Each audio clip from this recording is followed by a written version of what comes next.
Dolly was once the soul of the rescue team, charging into fires, braving snowstorms, saving lives with nothing but her eyes and her heart. Now she was sold for just $1, the final price for a dog who once risked everything on nameless missions. Dolly lay silently in a cold iron kennel, her gaze still fixed outward, as if waiting for something that had yet to arrive. When an old sculptor walked into the shelter with a wrinkled flyer in hand, no one could have guessed that this seemingly insignificant encounter would stir the heart of an entire town. Winter came early to Doverfield that year, not with soft, storybook snowflakes, but with piercing gusts of wind that slashed against the ground, spilled over wooden walls, and sealed every desolate street in white silence. The brown-tiled rooftops stood still, as if holding their breath. Wind tore through the pine groves, swaying street lamps with eerie creaks. The entire town seemed frozen, not just in snow, but in time. At the very end of a snow-covered road stood an old brick facility, once the county's rescue training center. Along the side of the building, a row of iron kennels stood tightly packed, cold, damp, and swallowed in silence. There was no barking, no footsteps, only snow, wind, and the faint metallic scent of rust and age. In the last kennel to the right, a figure lay curled into itself, thick, dark golden fur lightly trembling as the wind slipped through the gaps in the cage. That was Dolly, a German shepherd who had spent most of her life in emergencies. She'd run into burning forests, sniffed through hailstorms in the dark, pulled a trapped child from a collapsed floor. But now, Dolly lay still, her head resting on her front paws, eyes no longer sharp with alertness, just something softer, wearier, but not yet gone. A staff member stepped out of the building, bundled in a thick coat and hood. In his hand, a clipboard stamped with a red seal. "Last name on the list. Cross it off," he said to the co-worker beside him, without glancing at the kennel. "Dolly?" the other asked. "Yeah. Hearing loss. Chronic injury in the left leg. It's been 3 months. No adoption requests." A pause. The only sound was the pen gliding across paper. Everything moved like routine, like Dolly was just a name in a spreadsheet, a number removed from the system. Dolly didn't bark, didn't rise, but her eyes followed the door as it shut behind them, as if waiting for something she couldn't quite define anymore. From where Dolly lay, she could still see the snow-covered yard, the same field once used for live drills. She had run across it hundreds of times, each run tied to a mission, a life in danger, a cry in the night, a breath saved because of her nose. Now, the snow blanketed the yard completely, covering every footprint, burying every memory. Dolly tilted her head, ears twitching, not from any sound, but from habit. Since the mine explosion in North Denver, her hearing had faded, then vanished entirely. That blast had taken not only her hearing, but also her place on the rescue team, the team that had once been her whole world. And now, in a town sealed in ice, a life lay silent, like a log abandoned in winter. No visitors, no questions. She was fed on time, checked medically on schedule, but no one sat by her side. No one said her name in that familiar, loving voice. Still, Dolly watched the snow fall. In her eyes there was no anger, no resentment. Only stillness, like she was waiting for something shapeless, undefined, but deeply known, something unfinished. That afternoon, the sun sank low on the horizon, casting soft orange light over the snowfield. The light fell through the bars, painting shadows across Dolly's back. Her coat caught the glow, and her shoulders and spine gleamed as if cloaked in a thin veil of fire. A sparrow fluttered down and perched on the edge of her cage, singing softly. Dolly looked up, ears low, eyes tracing the sound. But there was no echo left in her, only images and memories of sounds, Urgent calls over radios, distant explosions, boots sprinting through mud, and the sobs of someone she'd just pulled from a pile of rubble. Now they only lived in memory. A little later, the staff returned and hung a small sign on the cage gate. No longer eligible for adoption. Dolly didn't react, but her eyes still watched the outside, the snow, the light, and a narrow path leading into the woods at the edge of town. Somewhere, an engine started. Maybe someone arriving, or someone leaving. Dolly looked in that direction, as if she could still hear something no one else could. Maybe it was instinct, or maybe a hope not yet extinguished. Darkness settled. Wind slipped once more through the cage's seams, brushing across rusted wire. But Dolly didn't turn away. She remained there, upright, eyes softly lit in the fading dusk, like the last sentry at a battlefield long forgotten. And in the far corner of the yard, snow began to cover an old footprint, not yet erased. A footprint left by someone who had come yesterday, stopped for only a few minutes, then turned back. They hadn't asked questions. They hadn't left a name. They had simply stood and looked at the last kennel, at Dolly. That footprint was still there. Dolly didn't bark, but her eyes had never closed. Because sometimes the only thing left is to wait. About 3 miles west of the kennels, a snow-covered road curled into a narrow valley nestled between old pine groves. At the heart of that valley stood a weathered wooden house, its roof blanketed in snow, its chimney exhaling faint wisps of smoke each morning. That was where Julian lived, or more precisely, where he took shelter. The house was built of aged pine. Every crack in the floorboards, every charred mark on the walls carried the weight of time and silence. No music, no voices, just the rhythmic knock of a chisel against wood. Julian rose before the mist cleared, boiled water, made black coffee without sugar, then sat at his workbench by the window overlooking the forest, where sunlight, rare and pale, touched the frost-covered garden just beyond the glass. Julian had once been a sculptor, once invited to exhibit in the capital, once praised for carving wood that carried souls within its grain. But the spark that once guided his hands had dulled to nothing more than a chisel tapping in repetition, hollow and endless. On his workbench sat 3 unfinished blocks of pine, all halted at the same point, just below the neck, where his hands would always falter. He no longer attended exhibitions, nor did he open his home to anyone. Since the mountain accident 4 years ago, the day his wife, Eliza, never returned from a climbing trip and the rescue team arrived nearly 4 hours too late, Julian had withered like damp timber. He spoke little, kept a journal, carved wood, and often sat for hours in the chair across from the fire, doing absolutely nothing. The town's monthly newspaper still landed on his porch, usually tossed straight into the firewood bin. But that day, when the sun finally broke through after 4 days of sleet and snow, a small flyer slipped out from the last page. It wasn't flashy, just a pale yellow sheet with the photo of a German shepherd behind iron bars, and a line that read, "Special Adoption Program $1 for lives that deserve a second chance."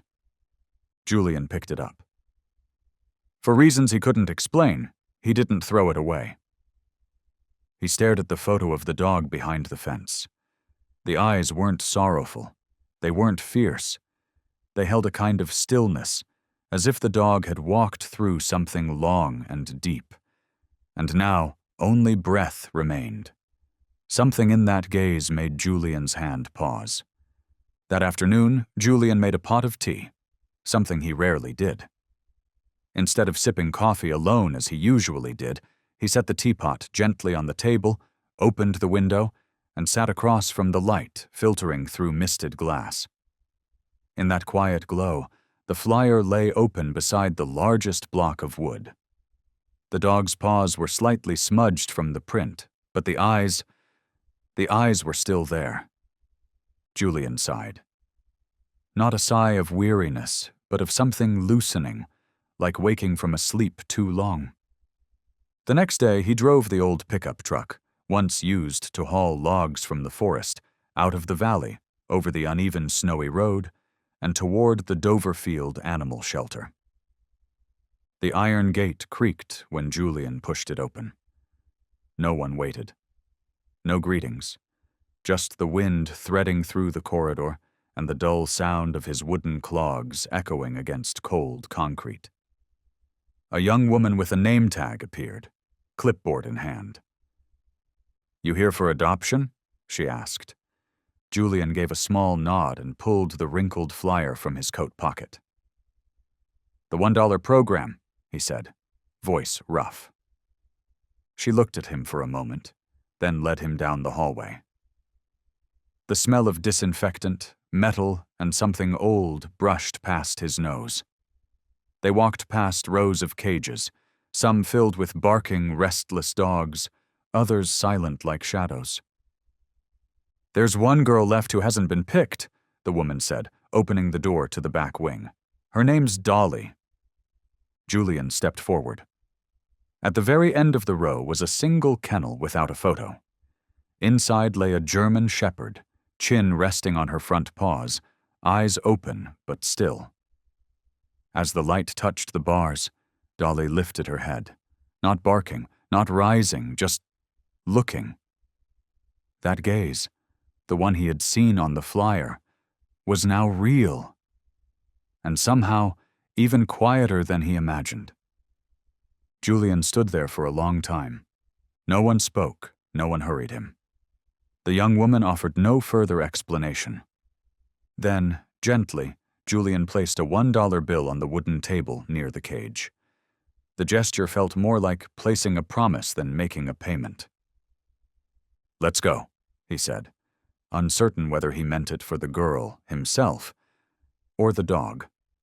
The receipt had only 3 lines, one for the adopter's name, one for the animal's code, and one bold printed phrase: "Symbolic fee, $1.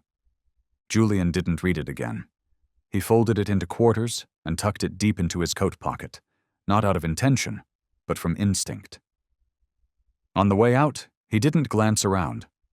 Only one image stayed with him: Dolly's gaze from behind the bars, not pleading, not expectant, not even resigned, just present.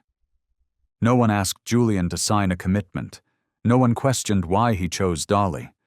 Everything unfolded too easily, as if taking a life out of that place was no different than carrying home an old toolbox. And yet, that silence made his steps slower than usual. Dolly was led out with a simple fabric leash. She walked beside Julian. No pulling, no jumping, no sniffing. Just walking, as if she knew where she was going and had long accepted it. The car door opened. Julian gestured. Dolly paused, held the moment in her eyes, then jumped into the back seat. No whine, no scratch of claws on the worn leather, just a clean, final motion. Julian started the engine. Cold wind hissed along the packed snow lining the road. The sun hid behind a wall of dull gray clouds. The entire town of Doverfield was blanketed in a heavy, silvery hush. The old pickup rumbled slowly out of the shelter's lot. In the rearview mirror, Julian caught the last glimpse of the iron gate closing. Behind him, something left behind. Or perhaps something just beginning to open, still unnamed. No words were exchanged during the drive home.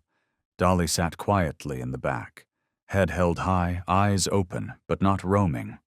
From time to time, Julian glanced in the mirror. And each time he met those eyes, not watchful, not timid, but as if waiting for something.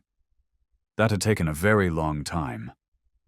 Not everyone can look into the eyes of another living creature without feeling judged. But when Julian met Dolly's gaze, something in him felt lighter. As if, no matter how long he had remained silent, no matter how many chances he had let pass, no matter how high the wooden walls he'd built around himself. Those eyes asked for no explanation. The snow fell heavier by the time the truck turned into the valley path. The tires crunched gently over ice, leaving behind faint, stretching tracks. And there, nestled in white, Julian's cabin slowly emerged, small and silent, swallowed by the mist-laced forest. He cut the engine, stepped out, and opened the back door. Dolly didn't move right away. She tilted her head, just slightly, as if waiting for one last signal. Julian tapped the side of the truck. Dolly leapt down. Her paws landed softly on the icy ground, her stance upright, pausing briefly on the slick surface but holding steady. No one said anything. But in that moment, something small shifted. A barely visible line between unfamiliar and familiar had just been crossed. The wooden door creaked open with a thin metallic whine. Dolly walked in first. Julian followed. The cabin air was filled with the scent of dry wood, old ash, and dust from time gone still. Dolly paused in the center of the room, lifting her head as she scanned the space. She didn't sniff or explore like most dogs entering a new home. She simply stood there, quietly, thoughtfully, like a guest who knew this place wasn't hers, but still wished to stay for a night. Julian fetched an old blanket and laid it near the fireplace. He wasn't used to preparing for dogs. No feeding tray, no toys, no new collar. Just a corner of the home, warmer than the rest. Dolly sat there. She didn't claw the blanket, didn't curl up. She sat and faced Julian, watching him once again. And that gaze, it touched him again. Julian stopped in the middle of the room. What was he supposed to do now? Feed her? Give a command? Reach out and touch her head? He had never owned a dog, and in his whole life he had never received a look like that. Not even from Eliza. He stepped closer, sat down across from her. The distance between them was no more than a meter. "You don't need to understand me," Julian said softly, unsure if he was speaking to himself or to the silent being before him. "Just stay here. That's enough." Dolly closed her eyes briefly, then opened them again. The same gaze, unwavering. Outside, the snow kept falling. But inside that wooden cabin the fire began to burn steadier. Its warmth slowly spread, like a wordless melody brushing gently against a heart that had long stopped expecting anything. And from one quiet corner of the room, a pair of calm eyes followed each movement of the man who had laid down a single dollar not to purchase something, but to begin again something he hadn't yet dared to name. Those first few days together held nothing extraordinary. No affection, but no distance either. Just two beings, one man, one dog, existing under the same wooden roof, with each day passing like a slow rhythm in Doverfield's cold air. Julian still woke early, brewed his coffee, and sat at his carving bench. The only sound was the steady knock of his chisel on dry wood, like a monotonous melody that played from dawn to dusk. As for Dolly, she lay quietly by the front door. No shifting, no whining, no demands. That corner became her place. Every morning, when the sun sliced through the fogged glass, Julian would see her stretched out, head resting on her front paws, eyes watching the door. Whether by habit or instinct, she always kept watch, as if the cabin was a post, and her duty was to guard it from something unseen, something Julian could never quite grasp. At first, he assumed it was just muscle memory, leftover behavior from her time as a rescue dog. But day after day, that gaze never changed. She wasn't waiting for someone, nor was she alert. She was simply there, like part of the threshold itself. And without realizing it, Julian began to step more softly when he passed that spot, as if not to disturb a dream someone else was standing guard over. That first evening, he left a bowl of food near the fireplace, where he had placed her blanket. Dolly didn't eat right away. Only after Julian returned to the kitchen, out of the light, did she step forward, slowly, gently eating one piece at a time. Not out of caution, but out of respect for the distance. No intrusion, no assertion. Julian noticed, but said nothing. On the third day, he dropped his wood-carving tools. The whole set hit the floor with a sharp, clattering crash, cutting through the house's silence like a blade. Dolly jolted to her feet, not barking, just retreating toward the door. She lowered her head, not turning around. And as Julian bent to gather the tools, he noticed her food bowl, untouched. She hadn't eaten a thing that evening. That night, Julian sat by the fireplace for a long time. The flames cracked and popped, casting shadows across his face. Lines etched deep by years, yet still holding something that hadn't yet let go. He looked to his right, where Dolly lay, back turned toward him. Her posture held no blame, no resistance, just retreat, as if she had pulled into herself. And for the first time, Julian spoke aloud. "I'm sorry," he said. It was only a whisper, softer than breath. But Dolly turned her head. Her eyes met his, not judging, not questioning. Just there. Once again. The next morning, Dolly ate earlier than usual. Just as Julian left the living room, she stepped forward, lowered her head, and took small, deliberate bites, like his quiet apology the night before had been enough for her to believe she was allowed to stay. Little by little, Julian began to notice the smallest things. The way Dolly always walked slowly when passing by him, never crowding his path. The way she only drank water when he wasn't looking. The way she kept watch at the door through the night.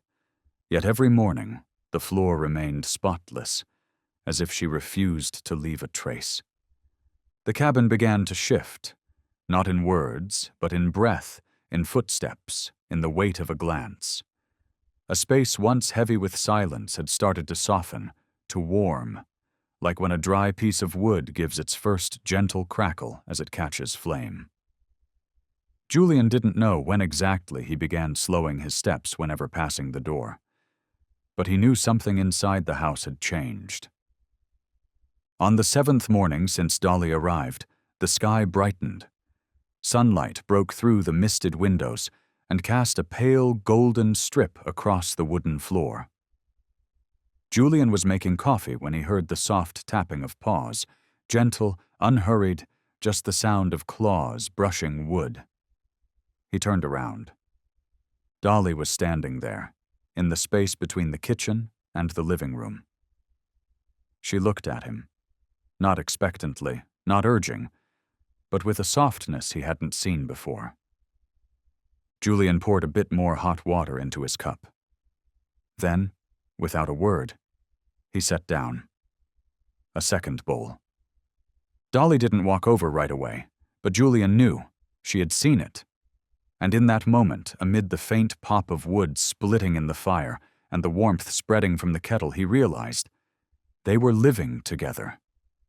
Not as master and pet, but as two pieces of timber, once broken, now placed side by side, warming once more. That evening, the snow finally stopped. The last light of day slipped through the pine trees, reflecting off the thin ice on the rooftop, tinting the world in gold, warm but fragile.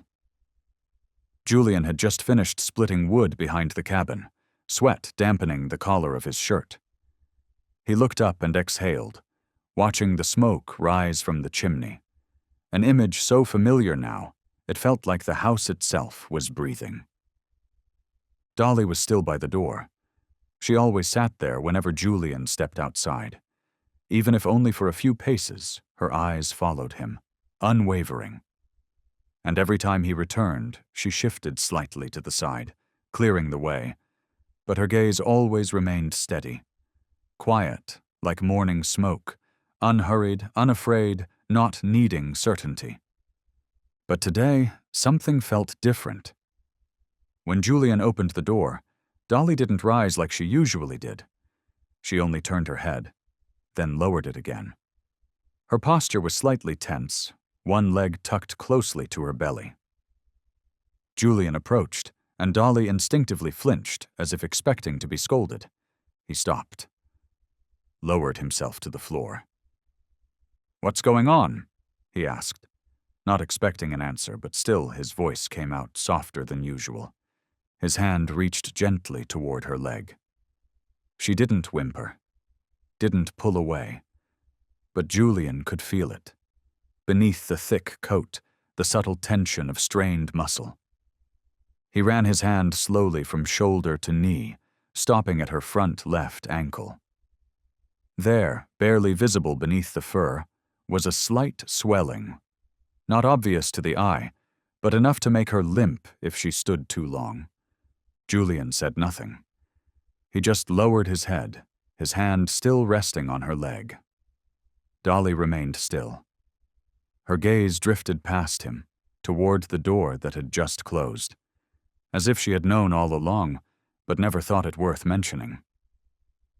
"That leg, it's old, isn't it?" Julian murmured. He stood and walked inside, returning with a warm cloth and a bit of salt water.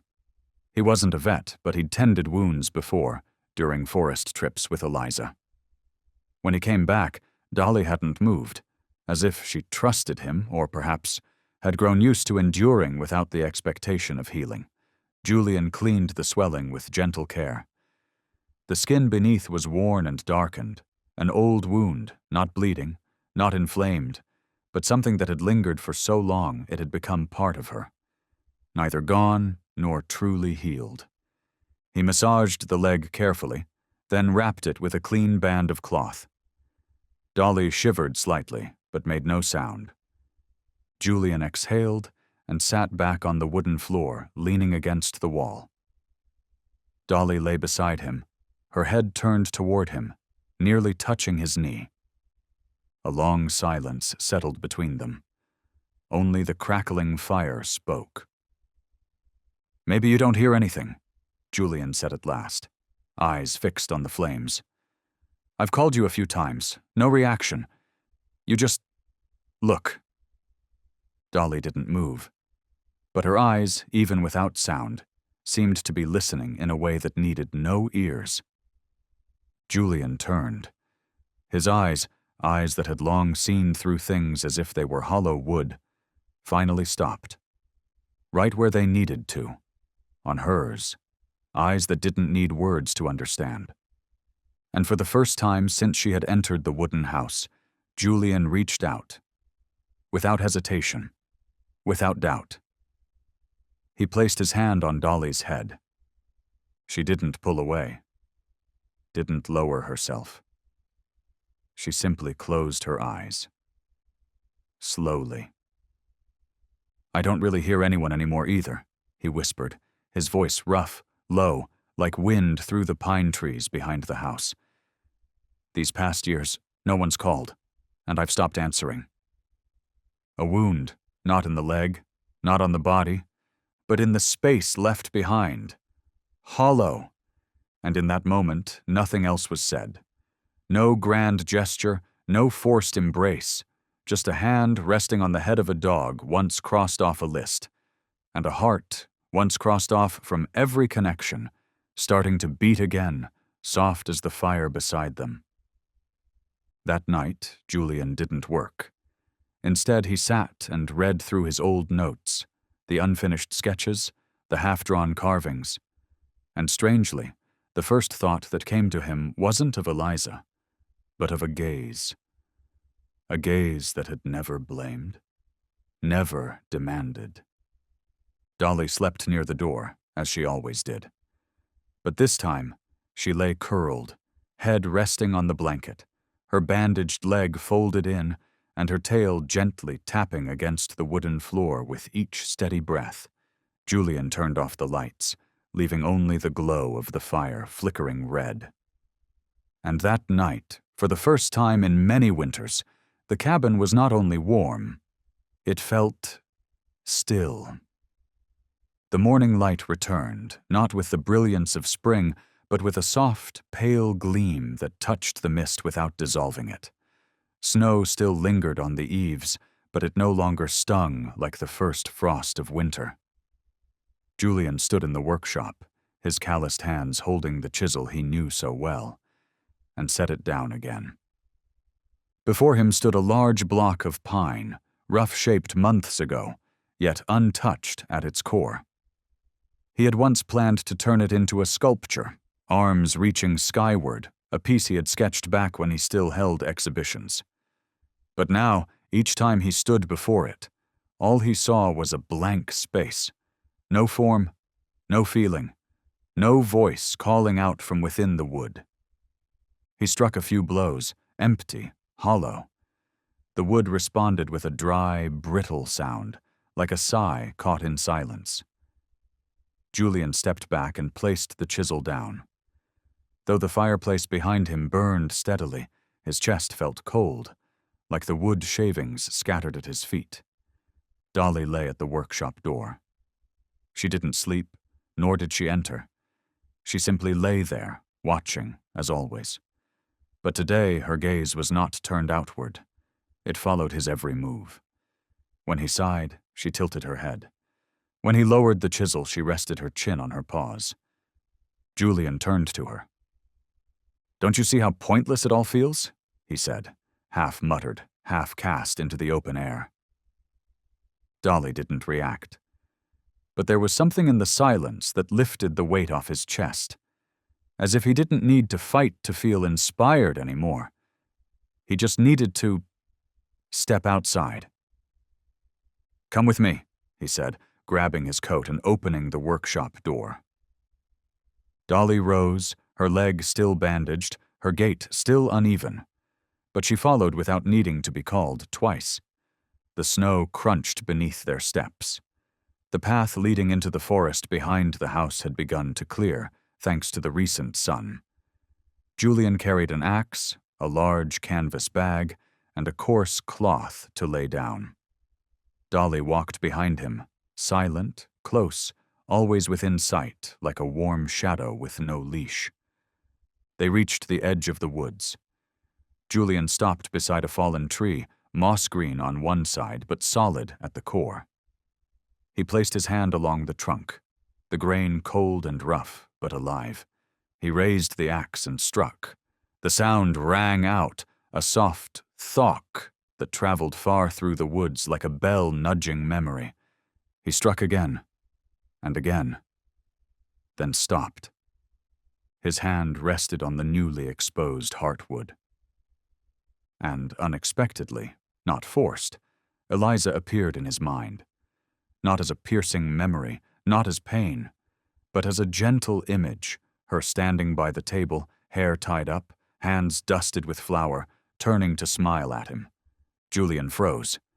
His hand still rested on the trunk. His heart beat slowly, not with grief, not with ache, just a real, steady beat, something he hadn't felt in years. Dolly stepped beside him. No bark, no nudge. Just there, staring at the wood as if she, too, sensed something shifting. Julian knelt.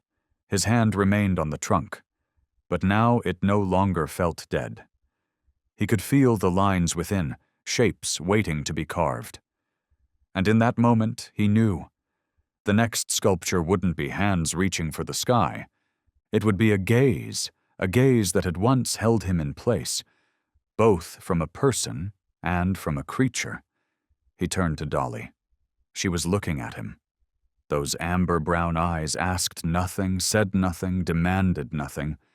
Julian smiled, softly. "Maybe. It's time," he whispered. On the way back, Dolly stayed close at his side. Though her legs still ached, she walked steadily, never letting more than a step separate them. Julian said nothing more, but the axe in his hand no longer felt heavy. The forest wind blew through his coat, cold but not bitter, and the sound of the axe handle tapping against the log he carried, finally, was no longer hollow. It was rhythm, a quiet knock, but alive. That night the wind howled through the gaps in the cabin walls like the long moan of the ancient forest. The snowstorm arrived earlier than expected. By dusk, the temperature had already fallen below -10. Frost crept across the windows like veins of winter, twisted, frozen, and utterly silent. Julian was kneeling by the fireplace, feeding in more wood when the lights flickered and died. No pop, no flash, just a breathless pause, and then complete darkness. Only the fire remained, its glow flickering wildly, casting shadows on the wall like old memories flickering back to life. He stood, grabbed a flashlight, tried the breaker. Nothing. The power was out across the area. The lines must have snapped in the wind. He returned to the bedroom, gathered blankets and candles, placing them around the bed. The world had shrunk into a space of glowing embers and wind scraping against the rooftop. Dolly, as always, lay near the door, her posture calm, unwavering. She had survived worse, nights in the forest, in collapsed mines, in smoke and chaos, with voices screaming for help. A snowstorm wasn't enough to shake her. But Julian was different. The cold seeped into every grain of the wooden floor. Even with the fireplace blazing, the wind that slipped through the door, cracks, froze the air layer by layer. Julian pulled the blanket tighter, not out of habit, but because the silence tonight felt different. He was used to the cold, both on his skin and in his heart. But something about this stillness unsettled him in a way he couldn't name. Then came the sound of footsteps. Soft, steady, unhurried. Julian opened his eyes. Dolly stood at the doorway to the bedroom. In the dim candlelight, her eyes shimmered amber gold, not questioning, not waiting for a command, just standing there. "Cold?" Julian asked quietly. Dolly didn't respond. She stepped forward, each paw gentle, like she feared hurting the wooden floor. Then, with a kind of soft, unexpected grace, she placed her front paws on the edge of the bed, slowly, carefully, as if to ask, "May I?" Julian said nothing. He simply moved the blanket aside. And Dolly, without another word, climbed onto the bed and curled against his back, her thick fur pressing against his chilled spine. Neither of them moved after that. Neither breathed too deeply. The room held its breath. And yet, for the first time in many winters, Julian's skin felt warm, not from temperature, but from presence. That warmth didn't come all at once. It spread like vapor, delicate and quiet, gently reminding him that he was no longer alone. No barking, no speaking, just a creature once abandoned, once familiar with pain that had no voice, now lying beside him. Not to ask for anything, but to give something back, something without a name. Julian closed his eyes. He didn't sleep, but his chest no longer braced, his breath no longer held back. And in that blur between flame and shadow, he remembered an old dream. A woman with her hair tied high, laughing as she curled under a blanket beside him, her hand resting on his chest to feel his heartbeat. That dream no longer hurt. Because now the warmth had returned, not in the same shape, but in the same feeling. The next morning the snow had deepened to over a foot. The trees were coated white, the sky a heavy gray, and the power still out. But inside that wooden home, when Julian opened his eyes, the first thing he saw wasn't the cold. It was a warm body, breathing slowly, pressed gently against him. Dolly was still there, her head resting against the crook of his arm. He reached out, gently stroking her back. "Thanks for not asking anything," he whispered. The storm had been forecast the day before, but Julian chose to go anyway. The firewood stockpile was running low, and the log he'd selected for the next sculpture still wasn't enough for the torso. He needed a better cut, heavy, dense and full of spirit. That kind of wood didn't grow nearby. The morning air was still calm. Thick clouds hung like a wet cloth above the trees. The wind hadn't picked up yet, but the air carried a heaviness, a scent of ice about to fracture. Julian dressed in 3 layers, wrapped a scarf tightly around his neck, and prepared an axe, a saw, and a flask of water for the half-day trip. As he turned back toward the cabin, he saw Dolly by the window, watching as always. "Watch the house for me," he said evenly. Dolly didn't take her eyes off him. But as Julian stepped onto the porch, he heard the slow, sure sound of Paws behind him. She was following. No call, no command. He just sighed and shook his head. "All right, come on then." The forest darkened with every step. The snow-covered ground was slicker than usual, damp and soft beneath his boots. Julian followed a winding trail toward a rocky outcrop, where an old tree had fallen the autumn before. He had marked it long ago, aged, solid, and its grain the color of skin. Dolly stayed close. Though she still limped slightly, she moved with care, avoiding ice cracks, never falling too far behind. Every time Julian paused to scan the area, she stood beside him. No sniffing, no noise, like a silent sentinel. By the time they neared the tree, the wind began to shift. At first, a faint rustling through the dry branches, then sharp gusts brushing his coat, flinging grains of snow into his face. The sky dimmed, clouds coiled lower, and the trees began to sway. Julian looked up. "Just a little longer," he muttered, mostly to steady himself. He stepped to the fallen log, placing his hand along its frozen bark. But as he lowered the axe and moved to adjust his footing, the ground beneath him gave way.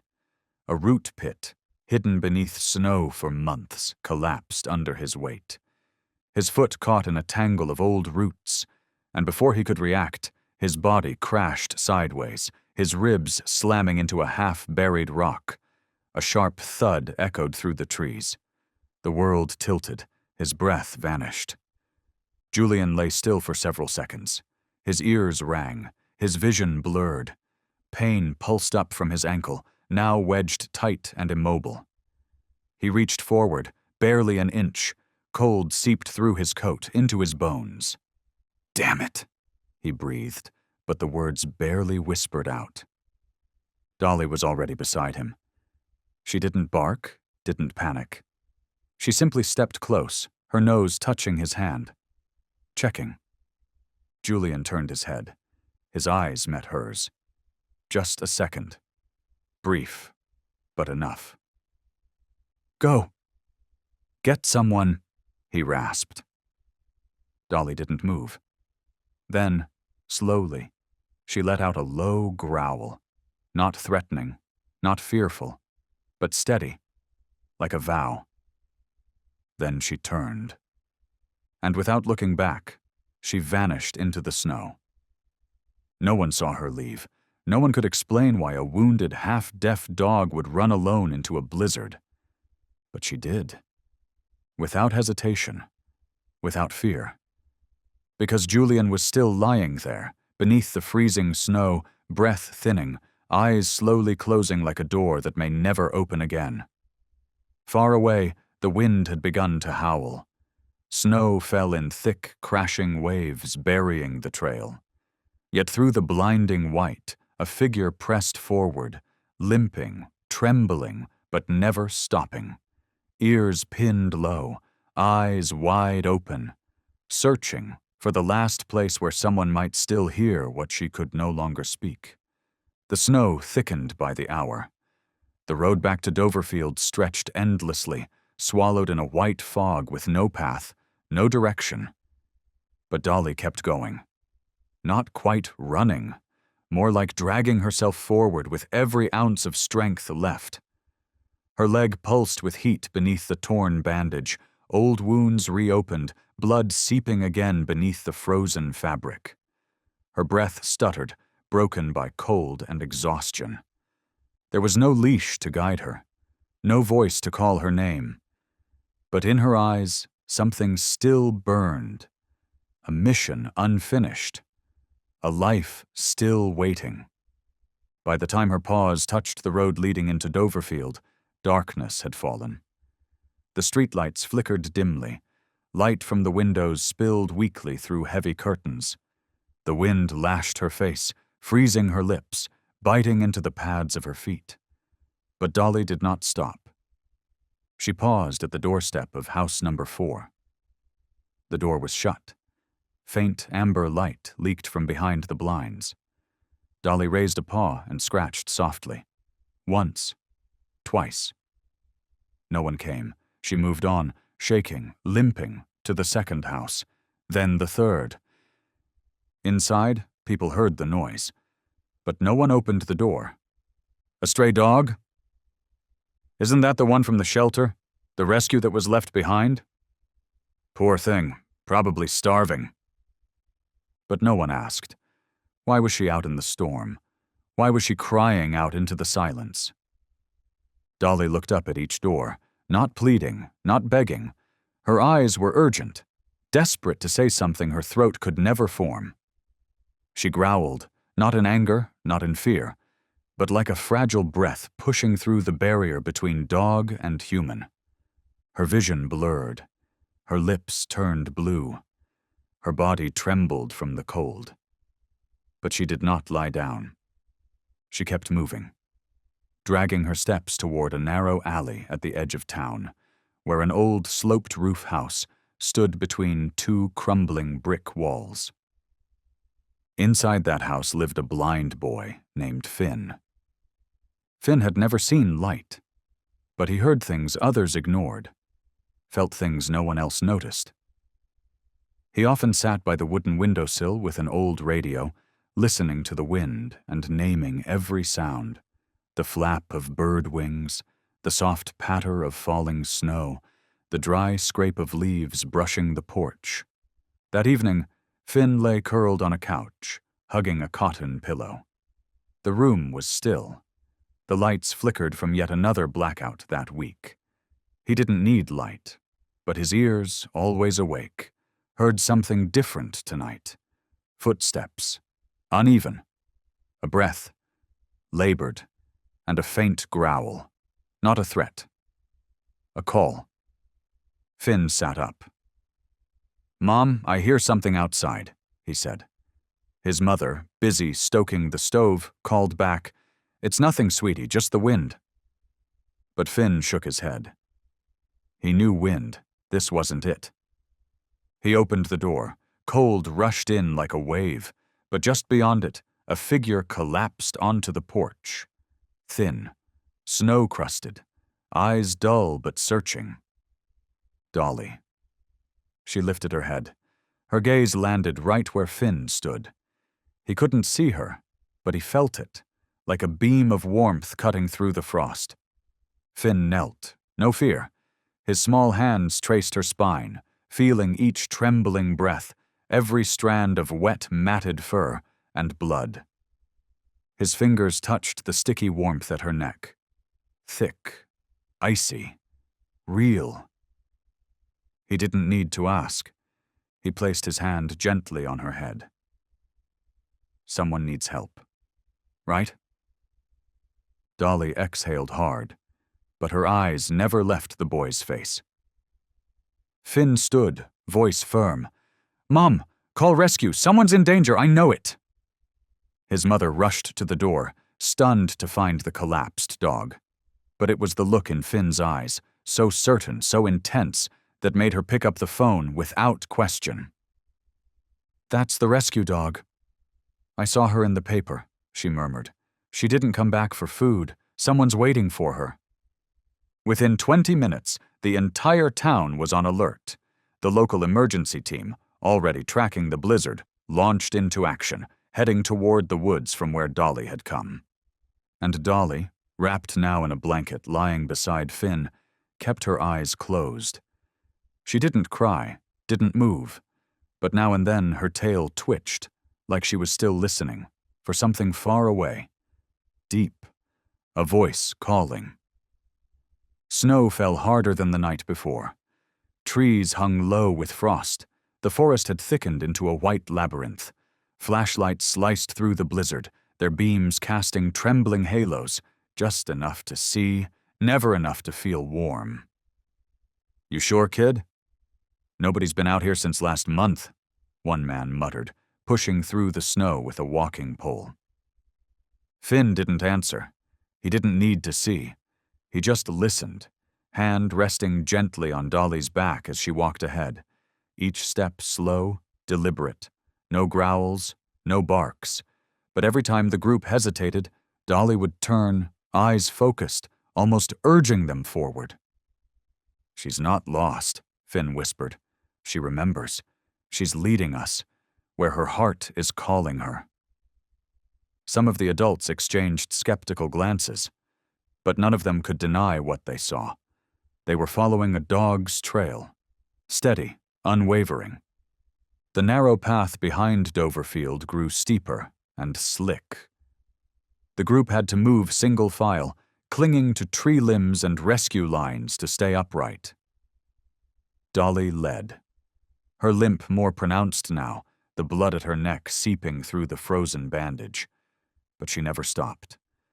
Every fallen branch she dodged.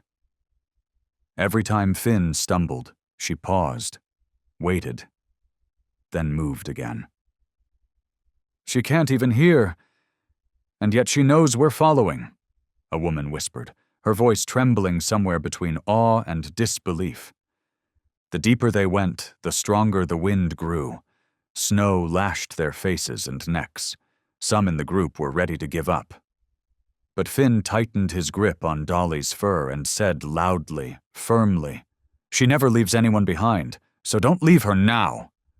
The words were simple, but they silenced everyone. And they kept walking. Nearly 2 hours later, at a bend in the woods near a cliffside, Dolly stopped. Suddenly. No bark, no growl. She simply turned and stared directly at Finn. Finn halted. He knelt down, pressed his hand to the snow. It was thick, but beneath it felt too solid, as if something had been buried. Dolly stepped forward a few more paces, then lay down, right in the shallow dip. Her head rested on her front paws. Her eyes didn't leave the ground. "Here," Finn said quietly. "Someone's here." The group rushed in, digging through the snow, using shovels, gloves, bare hands, anything they had. And within minutes, a hand surfaced. "Oh my God, there's someone!" "Is he alive? Get an ambulance, now!" Julian, frozen to the bone, lips blue, a crusted gash on his forehead, was pulled from beneath the snow. His breath was shallow, but still there. Emergency responders wrapped him in thermal blankets, injected heart stimulants, connected oxygen. One medic gasped, stunned. How did this dog find him?" Another added, "She's deaf, right?" I remember now. They said she was dismissed from rescue service because she couldn't hear anymore. A flashlight landed on Dolly's face, still lying in the snow, not barking, not wagging her tail, just breathing, steady, as if she had simply completed the task. Finn bent down and whispered as he gently wrapped his arms around her neck, "You didn't need to hear it. You felt it." That night, Julian was brought back to the town's medical outpost. The whole region was shaken, because the dog thought to be useless had just led a rescue team through the worst snowstorm of the year. And Dolly, exhausted, bleeding but still standing, walked beside the ambulance. Finn walked with her, his hand never leaving her thin, trembling spine. "Not one bark," he whispered, "and yet you called the entire town, to someone the world had forgotten." Morning broke after the storm. The rooftops of Doverfield sparkled under the thick, new snow, the air hushed like every sound had been buried beneath the frost. But in the small recovery room at the edge of town, warmth slowly spread, not from the heater, but from the quiet presence curled near the bed. Julian awoke just before noon. Pale light streamed in through the window, touching the white walls. The scent of antiseptic mixed with aged pine wood from the old furniture. He didn't know how long he'd been asleep. The ache in his head was still there, but his breathing had steadied. His limbs, once ice, now tingled, alive again. For the first time since waking from a fall, Eliza wasn't beside his bed. But this time, he wasn't alone. There on the floor, pressed close to the frame of the bed, was a body. Muddy, snow-streaked, a bandage still wrapped around her neck, the dried blood forming a brown line from her throat to her belly. Small, silent, but radiant in a way no light could match. Dolly. She wasn't curled tightly, nor did she rest her head on anyone. She simply lay stretched out, facing the bed. Her whiskers twitched slightly every time Julian shifted. Her eyes remained closed, but her ears, though dulled, still flicked faintly, as if she were still on duty. Julian didn't speak. He just watched her. And then, strangely, inexplicably, his chest tightened. Not from pain, not from fear, but from something soft enough to make his throat close. Tears fell, silently, without gasps, like snow melting on a rooftop under the first gentle sun. A moment later, the door creaked open. It was Finn, the blind boy, stepping in with a nurse. He wasn't using a cane. He didn't need to be guided. He moved gently, with a familiarity that said he already knew every inch of this room. "You're awake," Finn smiled, voice light. "I heard your breathing change." Julian nodded, trying to sit up. You're the one who found me?" Finn shook his head. "Number I just followed. She was the one who led the way." He sat on the edge of the bed, his small hand reaching toward the shape curled by the floor. His fingers found Dolly's neck, felt the warmth, the soft fur, the barely there heartbeat, like a tiny drum in a silent room. "She came back alone, injured, starving, couldn't even bark," Finn said quietly. "No one could hear what she was trying to say, but I could feel it. I knew someone was waiting." Julian clutched the blanket. "She found me, even when no one called." Finn nodded. "Some things don't need to be heard. People feel them, with the heart." The nurse quietly checked the machines, then stepped out, leaving the room in a hush. Julian leaned back against the pillow, eyes never leaving Dolly. She still hadn't stirred. But every time he shifted, her tail gave the faintest flick, as if an invisible thread still tethered them, even if no words had ever been spoken. "When she left," Finn said, "she didn't look back. She knew exactly where to go. None of the adults believed me. Not until I touched the blood on her fur." Julian closed his eyes. Another tear slipped down his cheek. He wasn't crying out of pity. He cried because, for the first time in his life, he understood. That a creature with no reason, no promise of reward, had chosen to turn against the wind and walk back into the storm. Just because he was still out there, alone beneath the snow. No one had done that since the day Eliza died. No one, until her. That afternoon, when Dolly slowly opened her eyes, she saw Julian sitting beside the bed, his hand resting gently on her head. No words, no praise, just his hand, placed there like a quiet promise. The same way he had once done by the cold log last winter, when he whispered, "I don't hear anyone anymore either." But now, it was different. They had heard each other, not through words, but through memory, through breath, through simply staying when no one else did. News of a deaf, injured dog who had led rescuers through a snowstorm to save a lost man spread quickly through Doverfield, like a quiet flame lit in the frozen heart of winter. The town was used to silence. People lived neatly inside their own sorrows, never touching unless absolutely necessary. But after that storm, something shifted, not loudly, not suddenly, just slowly. Eyes lingered a little longer on a wooden cabin at the edge of town. Footsteps paused at a porch where a dog lay quietly, always watching. Dolly, the dog who had once been forgotten, became a silent name on the lips of those who had once ignored barking. "That's the dog from the shelter, right? They said she was deaf, couldn't work anymore. But she saved Julian." One afternoon, as the snow began to melt along the roadside, a woman stood before Julian's home. She wore a gray sweater and held a small bouquet. Not elegant, just a few sprigs of dried lavender and rosemary, tied with a pale silver thread. Julian opened the door, still unused to people seeking him out. I'm not here to intrude," she said, voice trembling. "I just wanted to see the dog." Julian hesitated, then opened the door wider. Dolly lay on the porch, eyes open, as usual.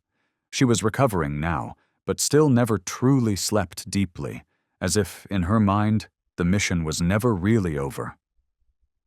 The woman stepped closer, then knelt. Her hand hovered near Dolly's side but didn't touch, afraid of startling her, though Dolly's gaze held no fear. "I'm Zoe's mother," the woman said, eyes fixed on Dolly. "My daughter died in the mine collapse 2 years ago. Do you know about that?" Julian nodded. Doverfield was small. The tragedy had shaken the entire region, but like all sadness here, it eventually faded into silence. "They sent in rescue dogs that day, but no one reached her in time. They said some of the dogs panicked from the aftershocks. They couldn't go in."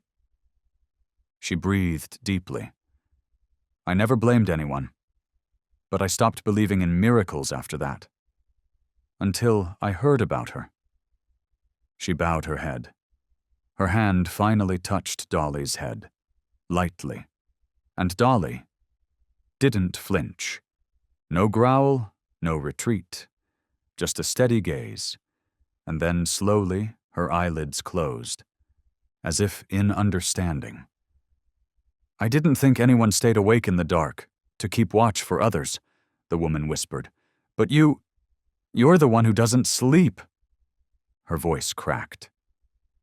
Julian looked away, not out of discomfort, but to hide the tears that threatened to fall. After that day, people started coming to Julian's porch more often. No one brought gifts, no one knocked loudly. They just stood for a moment, watching Dolly. Sometimes they left a biscuit, a folded note of thanks. Dolly didn't need to know. But something strange began to happen. Since she started lying there, people began listening more. To each other. An old man came and sat on the wooden bench, retelling stories from his days as a firefighter. A 5th-grade girl brought her notebook and sketched Dolly every afternoon. A teenager who once said he'd never love animals now left a clean scarf by the porch every morning. Julian began carving again. No sketches, no models, just his hands on a block of old oak, chiseling each line as if they rose from memory on their own. For the first time, he wasn't sculpting a person.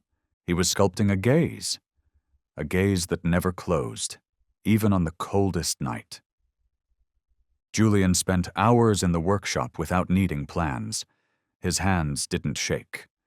He no longer paused in hesitation like he used to. Every stroke of the chisel, every curve of the knife was guided by something he couldn't name, but understood completely. That old block of oak, once forgotten in the dusty corner, now stood tall in the center of the room.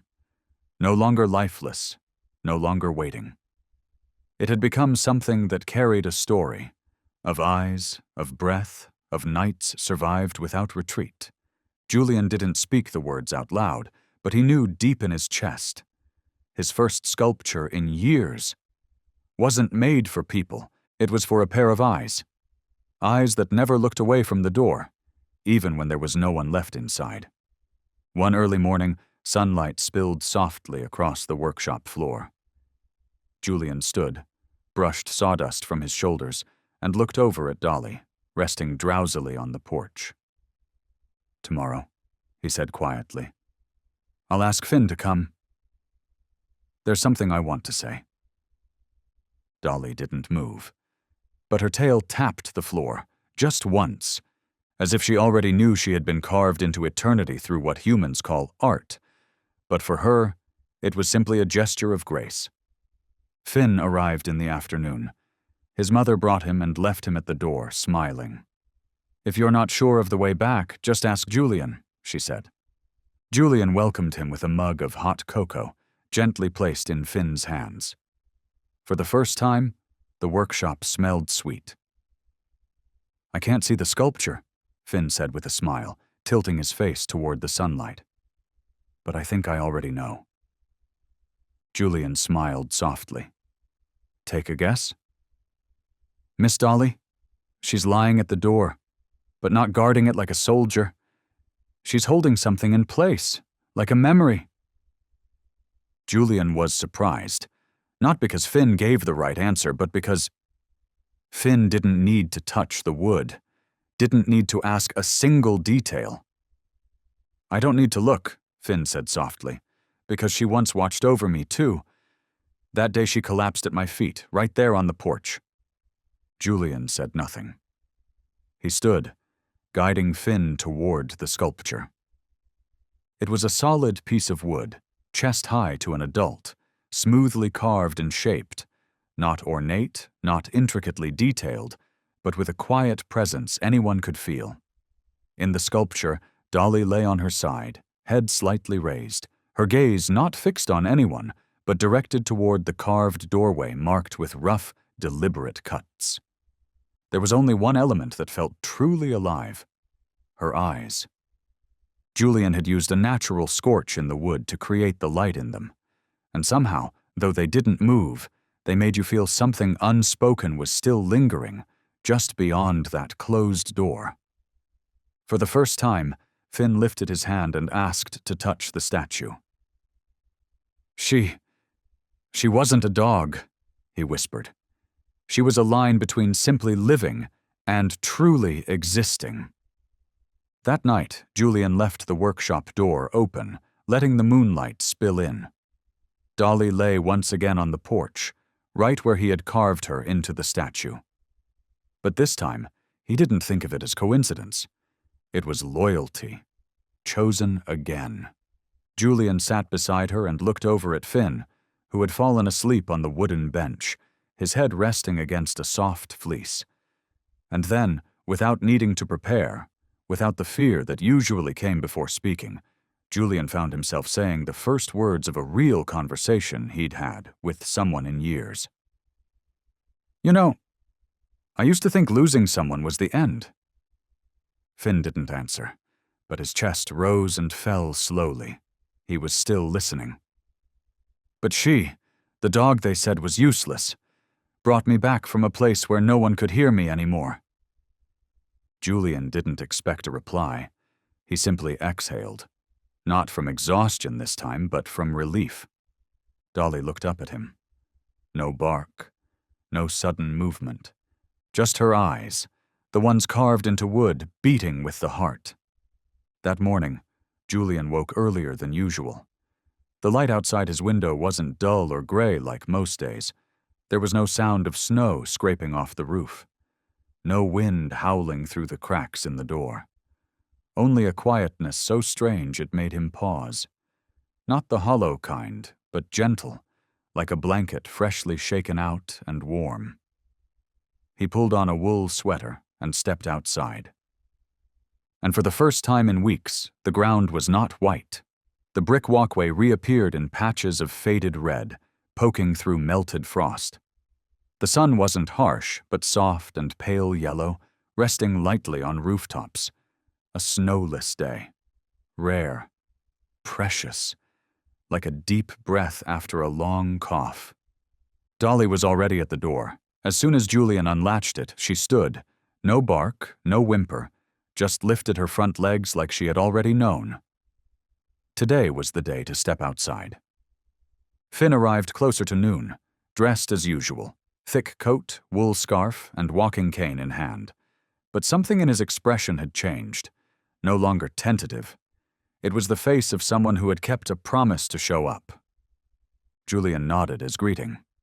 Finn smiled, soft like sunlight touching the far forest line. "Feel like a walk?" Julian asked. Finn turned his head toward the warmth and replied, "I think Dolly wanted to go out before I even got here." Dolly waited on the porch, tail gently tapping the wood. Her frame was lean again, the wounds healed. She still limped a little, but now that limp seemed more like character than flaw. They walked the path, a man, a blind boy, a once abandoned dog. No one led, no one followed. They moved slowly, attuned to the smallest sounds, the drip of thawed ice from roof edges, pigeons fluttering atop the chapel, wind rustling through young pine trees waiting for spring. The people of Doverfield seemed to sense it too, something special about today. More came outside. A woman waved from the bakery. An old lady knitting by her stoop reached out and patted Dolly as she walked by. A 4-year-old burst out of the general store, tripped, nearly fell, but giggled as Dolly stood still, waiting for her with peaceful eyes. No one said, "That's a family." But every glance seemed to agree. That quiet image of 3 walking side by side was a family. No blood, no bindings, just right. They stopped by the village chapel, where a small courtyard was paved with gray stones and lined with bare trees. Finn sat on the steps, tilting his face toward the sky as if trying to remember the color blue through stories. Julian sat beside him, resting a hand on Dolly's back, and she leaned into his leg without being asked. Finn murmured, "I don't remember my mother's face as clearly as I remember Dolly's." Julian smiled slowly. "Maybe it's because Dolly's eyes don't need remembering. They're always here, when you're sad, when you're still, when you sit like this." The boy nodded. "It's like the light inside my head. Not bright, but enough to keep me from being swallowed by the dark." Julian turned to the silent dog resting against him. "You know, maybe we're all just scattered pieces of wood, and only when we meet eyes like hers do we realize we're still worth something." Finn didn't speak, but from where he sat, his small shoulders quivered, not from cold. Evening fell.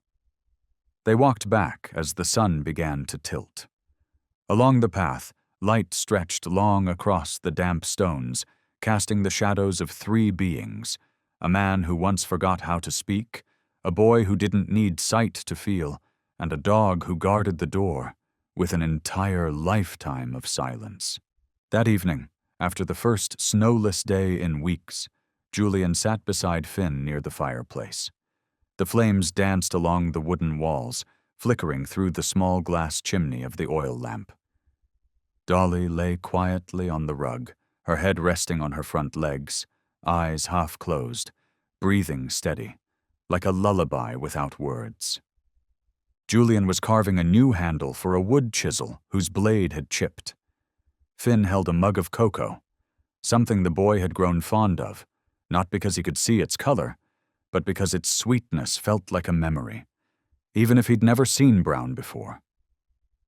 For a long time, neither of them spoke. Then Finn broke the silence with a whisper. "I dreamed of Miss Dolly last night." Julian paused mid-carve, looking at him. Finn was still facing forward, his eyes unfocused but serene, as if he were listening to something beneath the earth. "In the dream, I didn't need the cane. I could walk because she was ahead of me. Julian didn't interrupt. The boy went on, as if every detail was crystal clear. She didn't speak. She didn't need to. Every time I hesitated, she turned around. Moonlight lit up her fur like shining snow, and every time she looked at me, I knew I wasn't lost. He placed the mug gently on the table. I saw pine trees. I saw the frozen lake. Things I've never seen before. But with her, I could see them. Julian responded slowly, his voice calm. Sometimes those who can't hear end up guiding best, just as those who can't see feel things others forget to notice. Finn nodded. I think she and I are alike.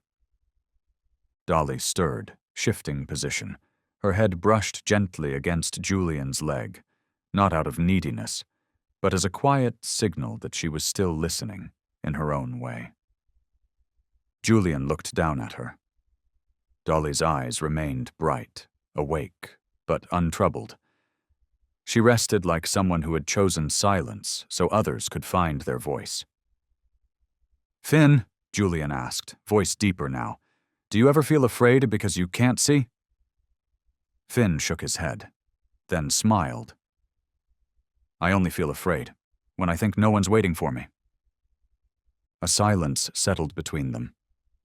Julian nodded, just slightly, as if something larger than grief had just been revealed to him.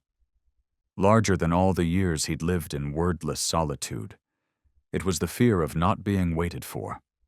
And only those who had once been left behind could truly understand that. That night, after clearing the hearth, Julian laid an extra blanket on the long bench.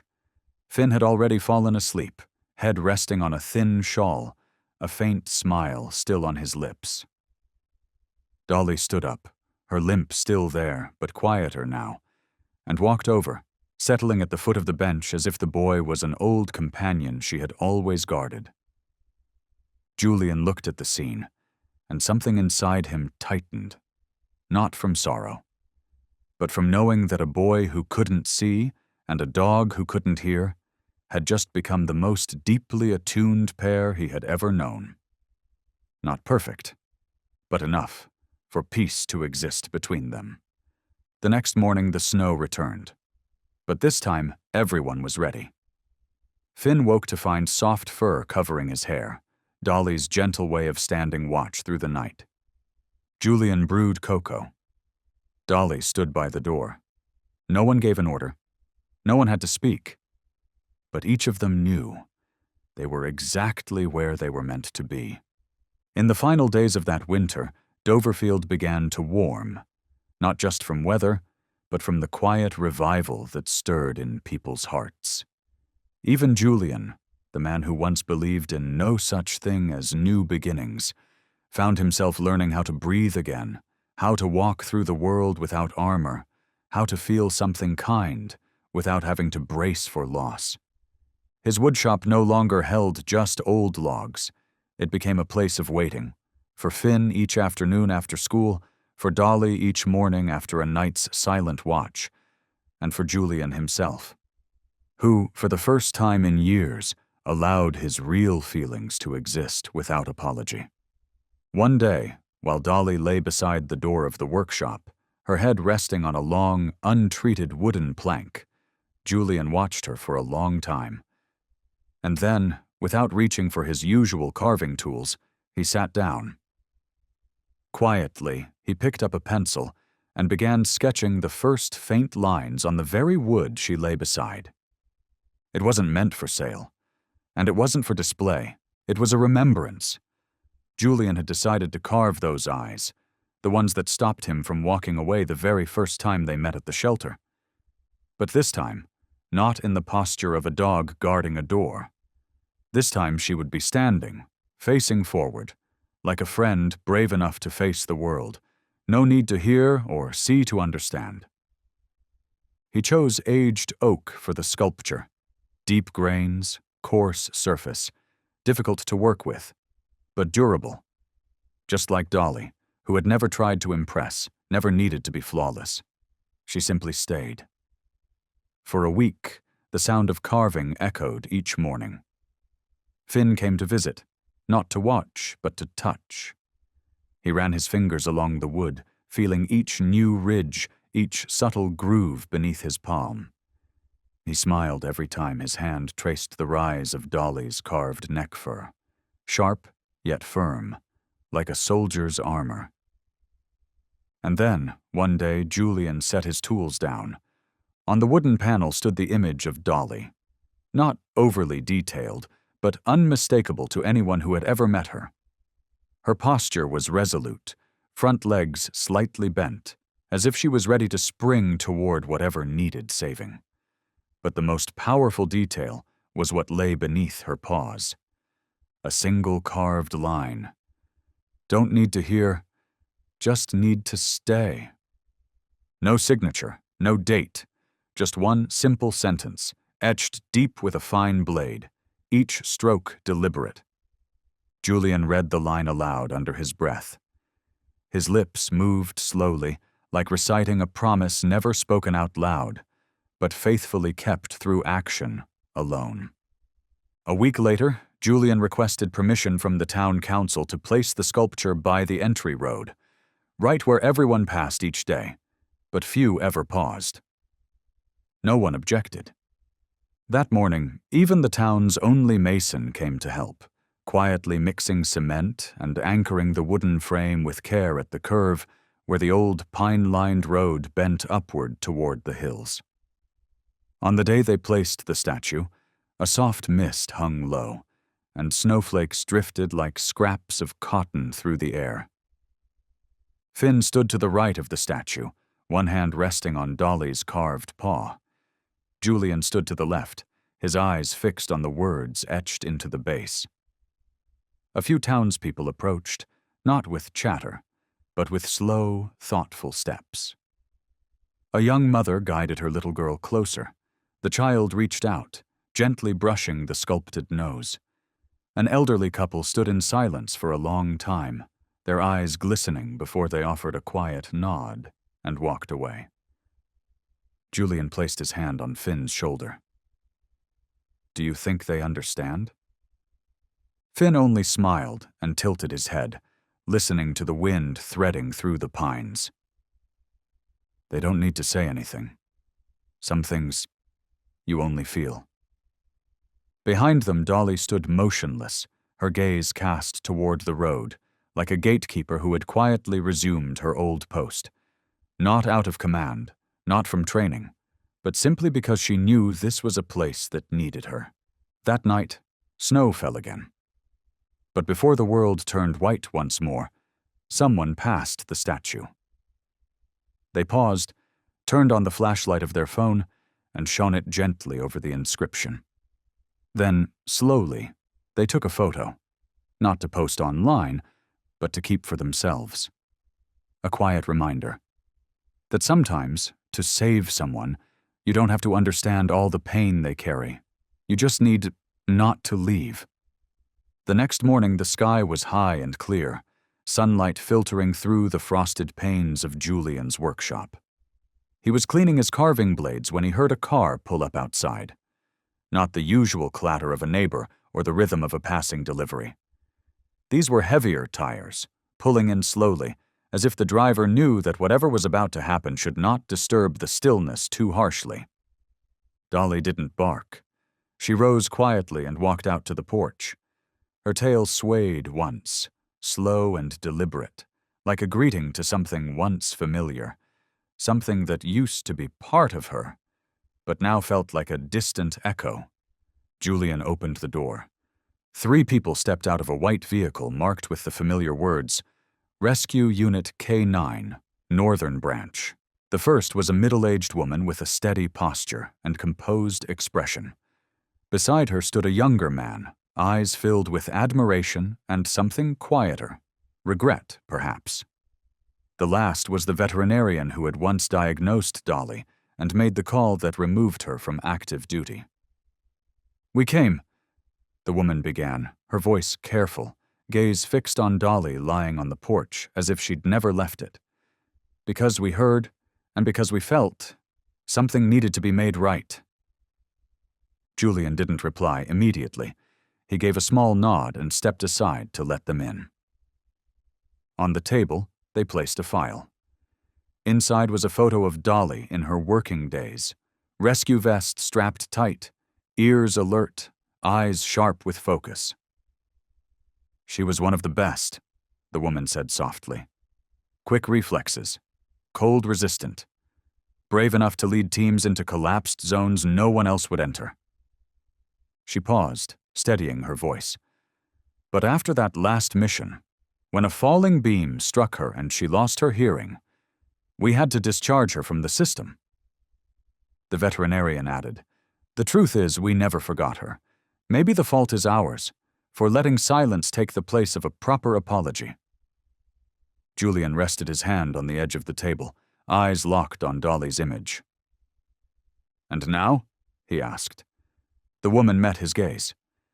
"Now we want to bring her back, not to work, not to train, but to honor her, to restore her name, her record, let her live in the sanctuary we've built for retired rescue dogs, a place she deserves."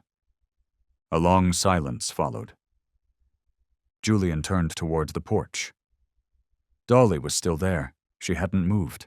She hadn't come closer. But she hadn't walked away either. "Let me ask one question," Julian said quietly. "And I want only one answer. From Dolly." The woman was caught off guard, but then slowly nodded. Julian stepped outside. He knelt in front of Dolly. No commands, no gestures. He simply rested a hand on his knee and softened his gaze, speaking as one speaks to a trusted friend. "Dolly, if you want to go, I won't stop you. But if this is home, just stay where you are, like always." A breeze passed beneath the porch. The pine needles rustled faintly on the roof. Inside, all three visitors held their breath.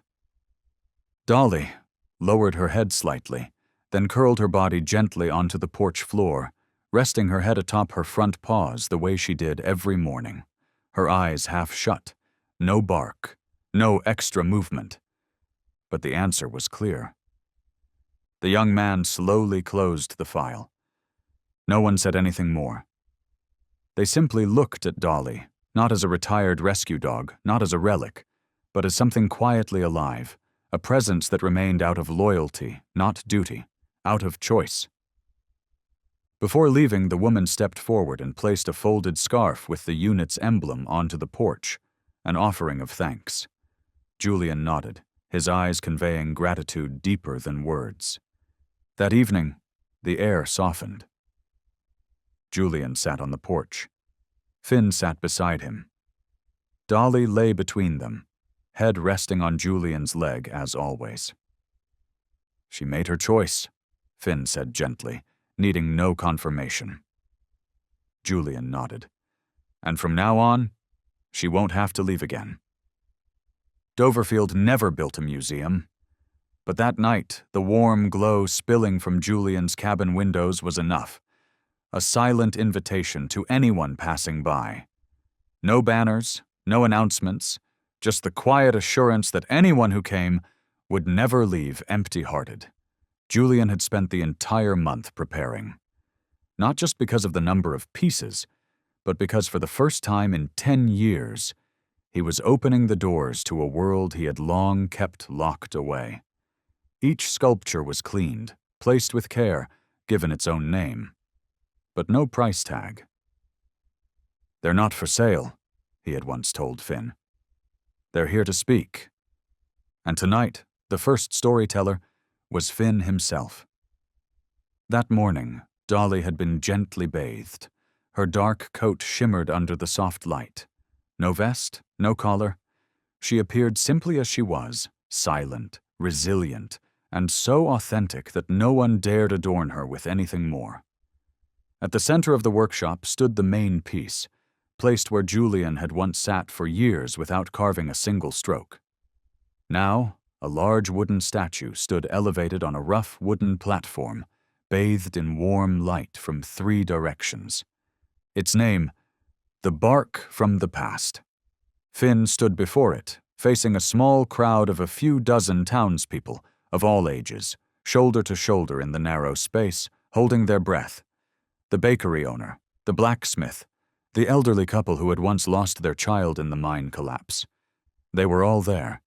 Finn brushed the edge of the platform lightly with his fingertips, then smiled, not out of nervousness, but from the feeling that he was exactly where he needed to be.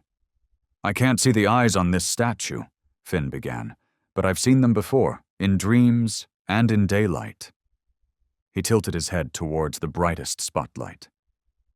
"The name of this sculpture is The Bark from the Past, but really, she never left. She's always been here.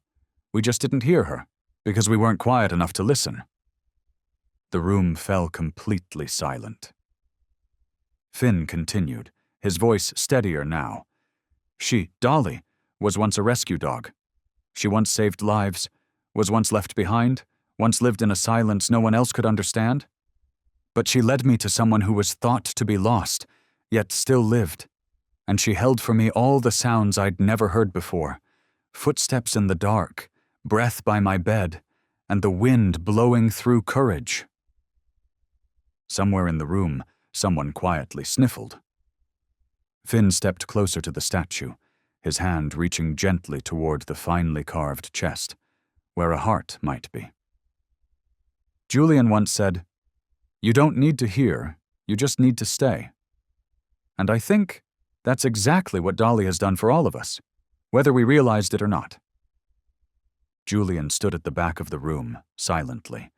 His eyes never left the slender shoulders of the boy, now standing like a true storyteller, not dramatic, not preaching, just telling. Dolly lay calmly in front of the platform. No leash, no restraints. But she didn't leave. She stayed exactly where she was, like the statue carved in her image, and though her eyes were half closed, everyone felt as though her gaze was still sweeping through the room, meeting each of theirs in turn. When Finn finished, there was no thunderous applause, just a soft, steady round of clapping, measured, complete. Not because a blind boy had spoken well, but because everyone felt they had just heard something again, something once forgotten, once hidden, and now quietly stirred back to life. An old man walked over to Dolly, knelt down, and rested his hand on her head. "Thank you, girl," he said, voice hoarse and trembling. "I used to believe in nothing, but you made me believe that what was lost can return, in the gentlest way."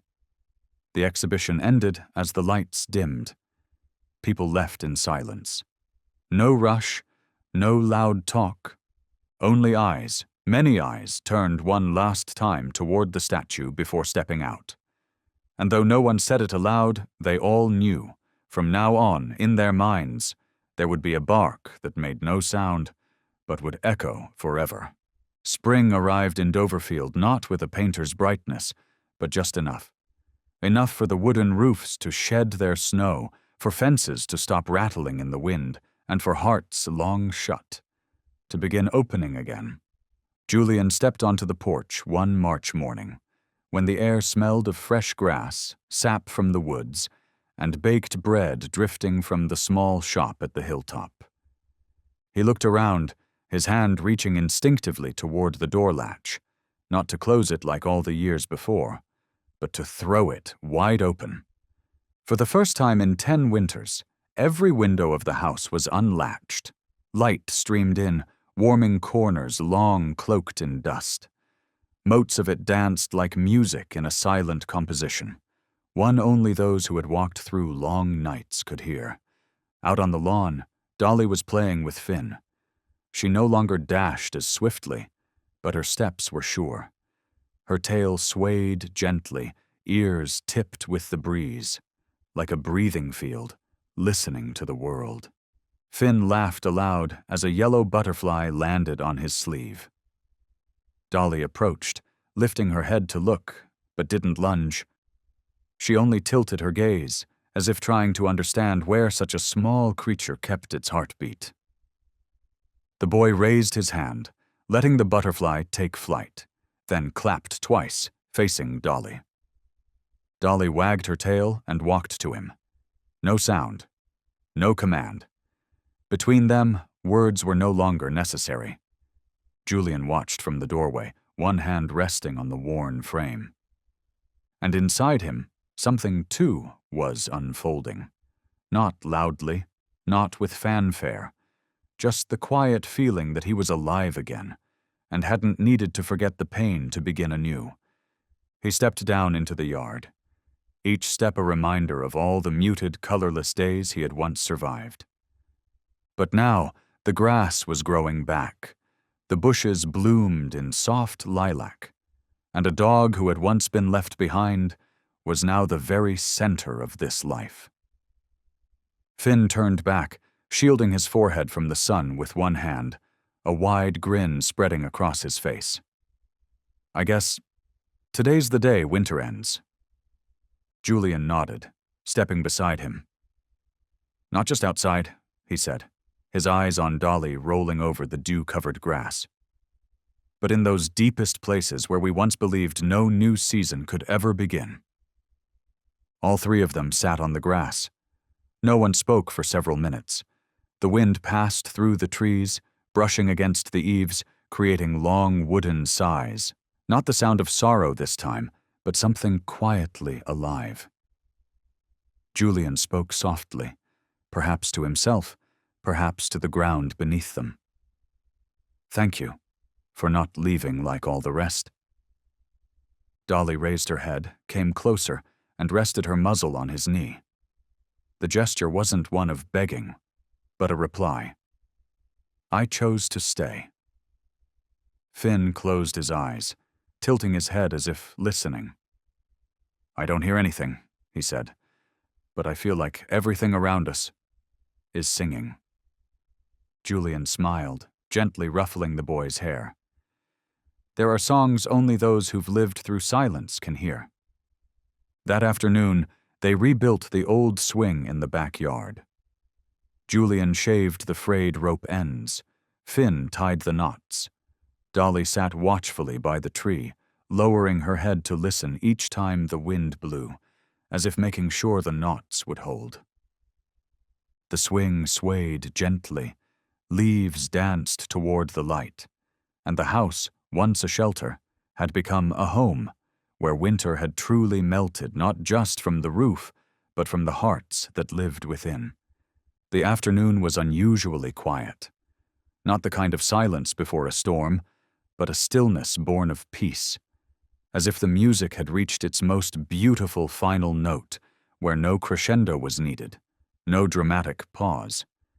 Just presence, full and whole. Julian sat on the wooden porch, holding a chipped porcelain cup.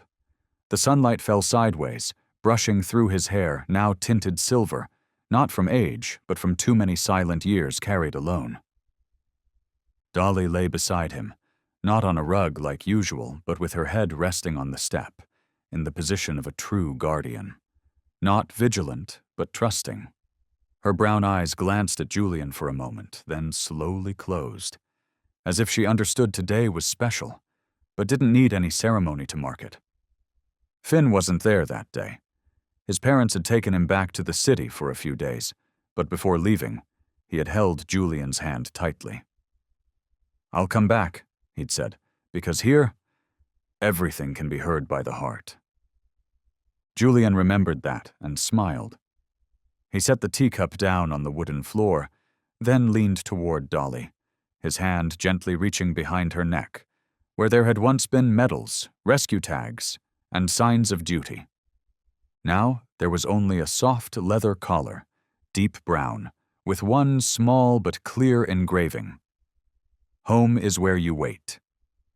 Julian fastened the collar slowly, as if each click of the clasp was a promise, one that didn't need to be spoken again. A breeze drifted from the pines. The branches rustled like an eternal whisper.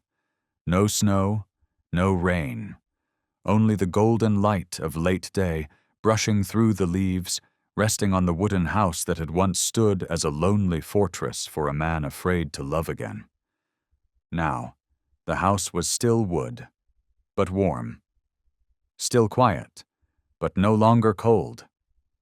Dolly could no longer hear, but she didn't need to, because everything that mattered could be felt through unwavering loyalty, through a gaze that never judged, through the quiet mornings spent waiting by the window for someone to wake. Julian sat beside her in silence. He rested his hand on her head, gently stroking her fur, then let his hand stay there, as if offering both an apology for the years he had shut his heart, and a quiet thank you for the one who stayed, simply by not leaving. She didn't respond much, just blinked slowly, but in her eyes there was winter, spring, storms past, and sunshine still to come. In that moment, time seemed to pause. Only the wind whispered through the pines, and a gentle resting of the head. The story didn't end with a final period, but with a steady breath, a quietly complete peace, and a dog resting by the porch, just as she always had, only this time, forever. Dolly's story was never about being extraordinary. It was about a heart that refused to give up, even after being left behind, no longer hearing, no longer decorated, no longer a part of any team. And yet, Dolly still held the most precious thing of all, the ability to love without condition. The German Shepherd breed has long been known for intelligence, loyalty, and resilience. But beneath those traits lies something quieter, a deep, listening stillness, a gaze that understands even what humans can't put into words. These dogs don't just protect us from danger, they protect the most fragile parts of who we are, especially when we can't face the pain ourselves. Julian had once lived in silence, locked in grief, turning away from every connection, until a dog, thought to be defective, walked into his life. And by choosing not to leave, by simply lying beside his door day after day, Dolly gave him something no language could express: the belief that someone would stay, even when the whole world walked away. Each of us needs a Dolly in our lives, not necessarily a dog, but someone patient enough to wait, gentle enough to listen, and brave enough not to leave, because sometimes a simple porch with a dog lying quietly on it is the most peaceful place in the world.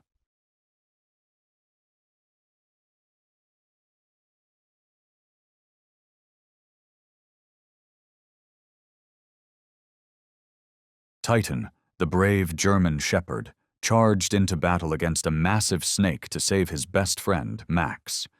No one expected the price Titan would pay.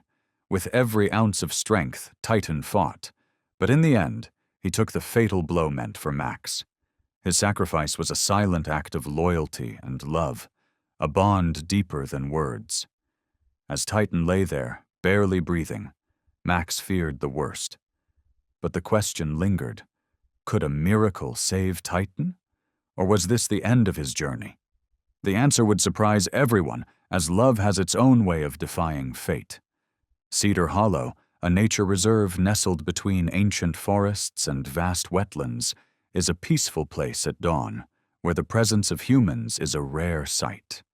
The mist still lingers over the water, softening the first rays of the rising sun. It's the perfect time for the animal rescue team, who spend their days protecting and rehabilitating endangered wildlife. Titan and Max, two German shepherds, are indispensable members of Mason Cooper's rescue team at Cedar Hollow. They are not just loyal companions, but essential helpers in every emergency.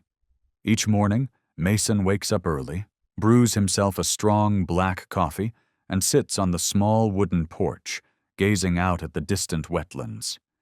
Titan and Max, always by his side, rest at his feet, waiting for the next command.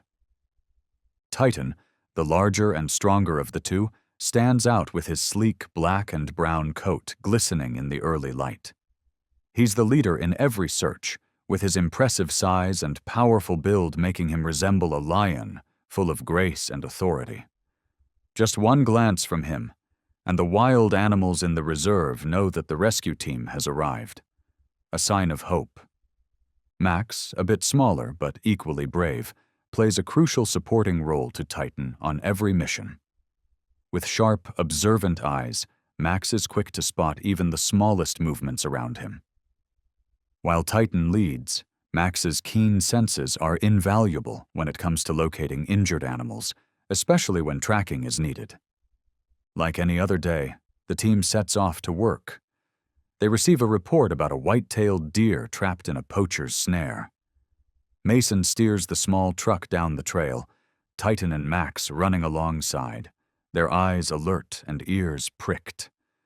Wild animals rarely venture near these paths, but when they do, it's often a sign of danger.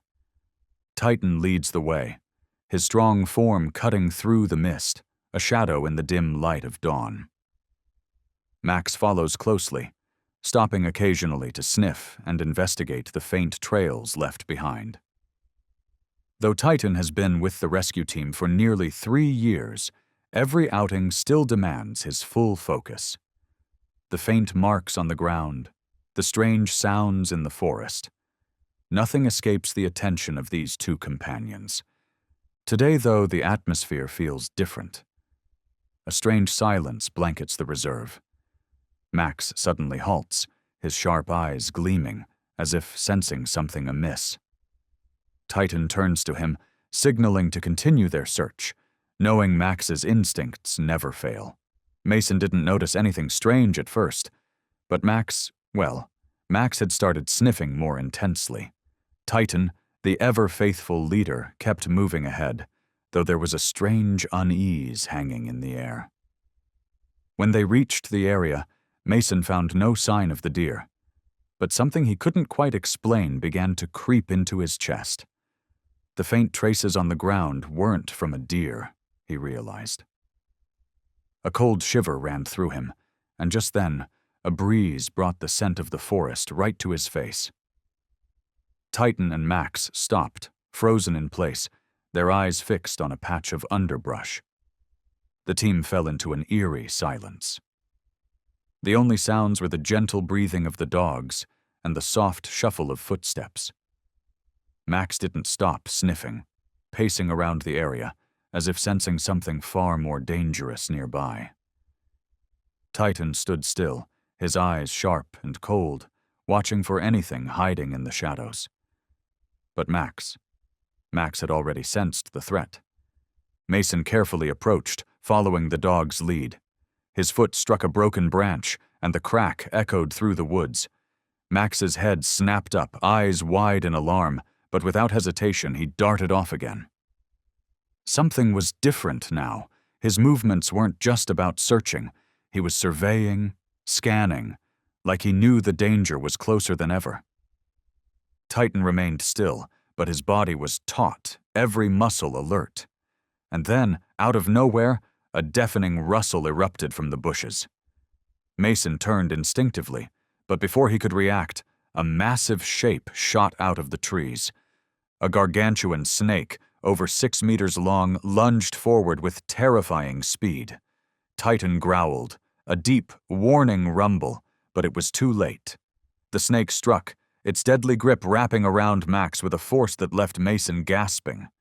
Max barely had time to react before the snake's coils squeezed tight, suffocating him. Titan froze, unable to move in that split second, his eyes wide with shock. The serpent's immense strength held Max in its grip, and Titan, standing there, unable to take action, could only watch in horror. Mason shouted for Titan, his voice filled with panic, but Titan didn't move. His gaze was locked on Max, a painful hesitation in his eyes, as if a part of him was paralyzed by the fear of what he was seeing. Max was trapped, and Titan couldn't move. His mind raced with memories of similar horrors, the same helplessness he had once felt, and the terror of being too late. In a frantic rush, Mason dialed for backup, his hands shaking. But Titan couldn't wait any longer. As he watched Max start to lose consciousness, his body limp in the snake's deadly embrace, something inside Titan snapped. The fear that had held him paralyzed faded away, replaced by a single, crystal-clear thought. Max needed him, and Titan had to fight. In that moment, loyalty, love, and courage overcame all. Titan wasn't just a dog. He was the embodiment of a promise to fight for the ones he loved no matter the cost. And this fight, this was his to win. Titan took a deep breath, his body tightening with a new resolve. He felt alive, as though he'd just woken up from a long, restless sleep. No longer was he the fearful dog, the one once attacked, or the lonely one who fought through the dark nights alone. Now, there was only one thing in his heart: protecting Max.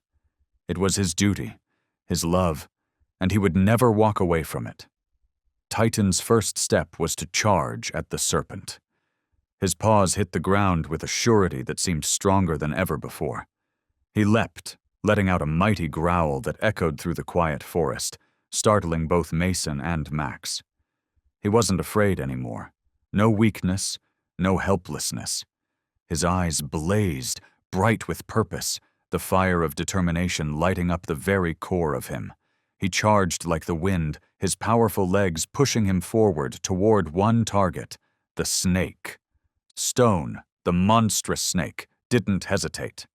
It kept tightening its deadly grip around Max, but the moment it noticed Titan's change in stance, it turned, its eyes flashing with deadly intent. Titan didn't flinch. He didn't see Stone as an intimidating creature anymore. He saw it as an enemy to defeat. He lunged at the part of the serpent coiled tightly around Max's chest, knowing that if he didn't stop it now, Max wouldn't survive. With a powerful bite, Titan sank his jaws into the snake's body. Stone let out a piercing screech, but it couldn't break free from Titan's hold. Though the snake fought back, biting and thrashing, Titan didn't waver. The pain, the memories of past attacks, they were gone. All that remained was the loyalty and love he had for Max, and it was that love that gave him the strength to press on. Mason watched, awestruck. He had never seen Titan so fierce. Each bite, each powerful thrust of his jaws, Titan was putting every ounce of his strength into this fight, not just against the snake, but against the fear that once held him back. Titan knew this moment was everything. If he didn't fight now, he would lose Max, and their priceless friendship would end. Slowly, Titan started to gain control, inch by inch. As Stone began to tire, loosening its grip, it retaliated with a fresh fury. But Titan's resolve was unshakable, his eyes burning with determination, no trace of fear or fatigue in them. Max still lay there, trapped in the snake's deadly coil, eyes wide with worry, watching Titan. All he could do was hope. A light rain began to fall, the drops doing little to ease the harshness of the battle. Titan didn't care that his fur was soaked, didn't care about the cold or the rain. Each strike from Stone was an assault, each tightening coil an unrelenting effort to crush Max. The serpent was getting angrier, more vicious, but Titan knew he was the only one who could save Max now. Mason stood by, helpless, watching Titan's every move with heart-stopping anxiety. He couldn't help. All he could do was watch and pray that Titan could keep fighting. Max couldn't move. All he could do was look at Titan, his eyes filled with trust and belief. Titan was everything to him. Only Titan could save him. The snake tightened its grip once again, its eyes full of death, its massive body wrapping even tighter around Max. A sharp hiss rang out, but Titan didn't back down. He knew each second counted now. Every passing second was a chance to save Max, and Titan couldn't let fear slow him down. His body was exhausted, his legs shaking, and the wounds from the earlier fight ached with every move. But none of it mattered. Max needed him. That was the only thing Titan could think about. He pushed forward, attacking relentlessly. Each time his teeth sank into Stone's thick, scaly body, pain flared through him. But Titan didn't stop. In his mind, Max's worried eyes flashed, eyes full of trust, eyes that believed in him. Titan knew if he stopped now, if he gave up, Max would die. There was no reason to quit. The snake tightened its grip again, but a sudden shift in Titan's movements forced it to recoil. Titan had found its weak spot. This was the opening he'd been waiting for. He let out a roar, a sound full of pain and fury, and leapt toward the serpent, sinking his teeth into its body once more. Stone writhed in agony, but its hold on Max weakened. Titan wasn't afraid anymore. His determination shifted the balance of the battle. In that fleeting moment, Titan understood that true victory didn't come from physical strength alone. It came from resolve and from the bond of friendship. Titan wasn't just fighting the snake. He was fighting the fear that had once held him back, the weakness that had haunted him in the past. Max's breathing started to stabilize, but he was still trapped. Titan saw his final chance. The only way to save Max now was with one final, powerful bite, where the snake held him tight. Titan poured every ounce of strength into his jaws, feeling the pain from his own injuries, but knowing there was no choice. He had to act. There was no time to hesitate. If he didn't save Max now, everything would end. With a surge of strength and unwavering resolve, Titan attacked, his body surging forward with the power of love and loyalty. He aimed straight at the part of the snake's body constricting Max, and with a forceful bite, there was a sharp crack, followed by the snake's agonized hiss. Stone thrashed wildly, but its grip loosened. And in that instant, the tight coil around Max began to unravel. Max was freed. He still felt weak, but relief wasn't the first thing he felt. His gaze immediately went to Titan, his face filled with worry. Titan was still standing, leaning forward, but his body couldn't take any more. He collapsed, his legs giving way as pain washed over him. Blood poured from his wounds, mixing with the deep marks left by the snake. Mason rushed forward, panic in his eyes. He knelt beside Titan, feeling the weight of the dog's sacrifice and courage. Despite his own injuries, Titan stayed alert, his eyes meeting Max's, a silent message that he had done his duty. In that moment, the pain seemed to vanish for Titan. He knew he had done the right thing, and he had no regrets. Max stumbled over to Titan, his eyes full of worry. He couldn't fully comprehend what had just happened, but the bond between them was clearer than ever. He looked at Titan, the friend who had saved him, the one who had thrown himself into danger without hesitation, driven only by love and loyalty. Mason finally reached them, kneeling down with a heavy sigh when he saw how close to exhaustion Titan was. "You did good, Titan," he said softly. Titan heard Mason's voice, his eyes lifting, but the light in them was fading. He couldn't hold on any longer. The price of sacrifice was steep, but Titan had no regrets. He had saved Max, and that was the only thing that mattered. In his final moments, as Max lay beside him, he rested his head against Titan's body, feeling the warmth of his companion. Together, they had faced the danger, and their bond was something that nothing could ever break.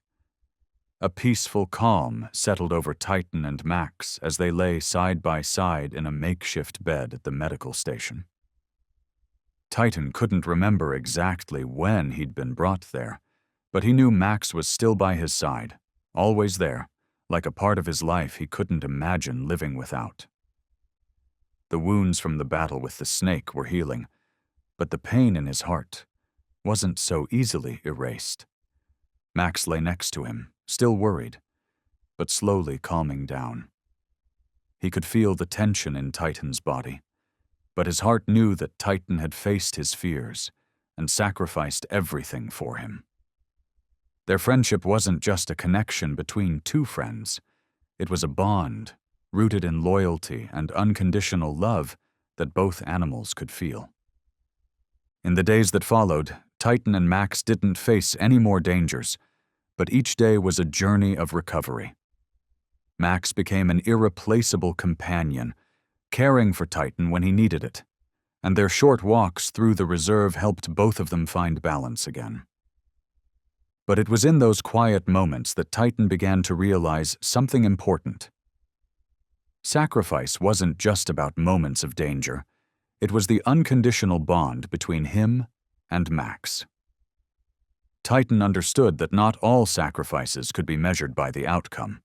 Sometimes it was simply being there for each other, facing challenges together, no matter what had happened before. The days of recovery also became a time for Titan to reflect on his journey. He realized that in the past, he had avoided confronting his own emotional scars. But now, with Max by his side, he had learned to accept those wounds. Not everything in life could be healed right away, but resilience and friendship had taught him that he could overcome anything. Max, too, had his own moments of sacrifice. He seemed to understand that sometimes there were no words needed. A gentle touch, a loving glance, that was enough for these two dogs to feel the invisible bond, a deep friendship that they both cherished. Throughout the recovery, Max was always there, close by, caring for Titan like a true friend, without needing any grand gestures. In the end, Titan realized that the friendship between him and Max wasn't something that could be put into words. It was a deep connection that only those who had faced great hardships could truly understand. It was built on painful memories that he had tried to bury for years. Titan closed his eyes, taking a deep breath, and the images of his days in the military flashed before his mind. He hadn't always been the brave rescue dog. Once, he had been a warrior in an army, serving on a mission full of hardship and danger. Those memories still lived within him, untouched by time, no matter how many years had passed. Titan's memories of Sergeant Michael Reeves were vivid, like a film that played in his mind every time he closed his eyes. Reeves was strong, resilient, a man who led Titan through the most dangerous missions. They were more than just a team. They were one, inseparable. Titan could recall those mornings, thick with clouds, when the sunlight barely broke through the dark skies. Together they'd step out, ready to face whatever dangers came their way. But one battle changed everything. Titan remembered the darkness of that night, the sound of gunfire echoing through the air, the flash of lights blinding him momentarily. Sergeant Reeves stood next to him, commanding the team through every battle. Then, without warning, the enemy's shots rang out. Titan barely caught a faint cry from Reeves before his master fell to the ground. Blood poured from the wound in Reeves's chest, and in that instant, Titan felt something deep inside him break, like a piece of himself was lost forever. In that moment, Titan was paralyzed with helplessness, unable to do anything to save the one companion he had always known. Reeves's eyes met his one last time, filled with pain, but also with trust. "You'll never be alone, Titan," he whispered softly before slipping away. Those words haunted Titan every time he faced danger or had to make a tough decision. But now, with Reeves gone, Titan couldn't bear the weight of that pain. After Reeves's death, Titan wasn't the same. Left alone on the battlefield, not knowing where to go or what to do, he was taken back to training. But his heart had died with the man he had protected for so many years. The loneliness consumed him, and even though he was retrained to become a rescue dog, the memories of Reeves would never leave. Nightmares of that battle plagued his sleep. The image of Reeves wounded, dying, lingered in every moment of Titan's life. When facing the giant snake, a part of him was transported back to that past. Titan felt the fear he had buried for so long in those war days. It was the same fear he had pushed down for years, but when he saw Max trapped in Stone's grip, it all came rushing back. He remembered the pain of not being able to protect the one friend he had, Reeves. And now he couldn't let Max face the same fate. The old memories flooded him like a crashing wave, but in that moment, they also gave him the strength to push forward. Titan took a deep breath, and the weight of his past no longer made him weak. He understood that no matter how painful the memories were, he had to keep fighting. Not for the past, but for the friends he still had. Titan realized he couldn't let the nightmares and the scars of his mind control his present. Yet, the past still haunted him. The dark memories wouldn't let go. They lingered, impossible to erase. Every night when darkness fell, dreams of Reeves returned, unsettling Titan. He found himself back on the battlefield, the sound of gunfire echoing, explosions shaking the ground beneath him. Reeves fell once again, his face etched into Titan's memory, his eyes full of silent pleading. Titan couldn't save him again, and that memory was a weight that never lifted. These dreams were like a burden that never ceased, a constant reminder of his failure. Titan woke from these dreams in a panic, his body drenched in sweat. Max lay beside him, and when Titan turned to look at him, Max's eyes were full of concern. Max had woken up with him, as if he understood that his friend was struggling with something unspoken. The loneliness, the pain from those dreams. They weren't things Titan could put into words, but Max, always by his side, somehow knew. The nightmares still haunted Titan, but Max's presence brought a sense of peace he hadn't known in years. Max had helped him see something he'd been avoiding for so long, that friendship and loyalty still existed in this world, even with the weight of painful memories hanging over him. Max didn't know about Titan's past, but the love and trust he showed Titan gave him the strength to accept feelings he'd never allowed himself to feel before. Max was the friend Titan needed, the one who stayed beside him, despite all his fears and internal pain. For the first time in a long while, Titan looked at Max and felt something stir within his heart. Max wasn't just a rescue dog. He was a true companion, someone Titan could trust with his life. And through Max, Titan realized that he didn't have to fight alone. Loyalty and friendship could give him the strength to overcome anything. With each passing day, Titan learned to face the wounds in his heart.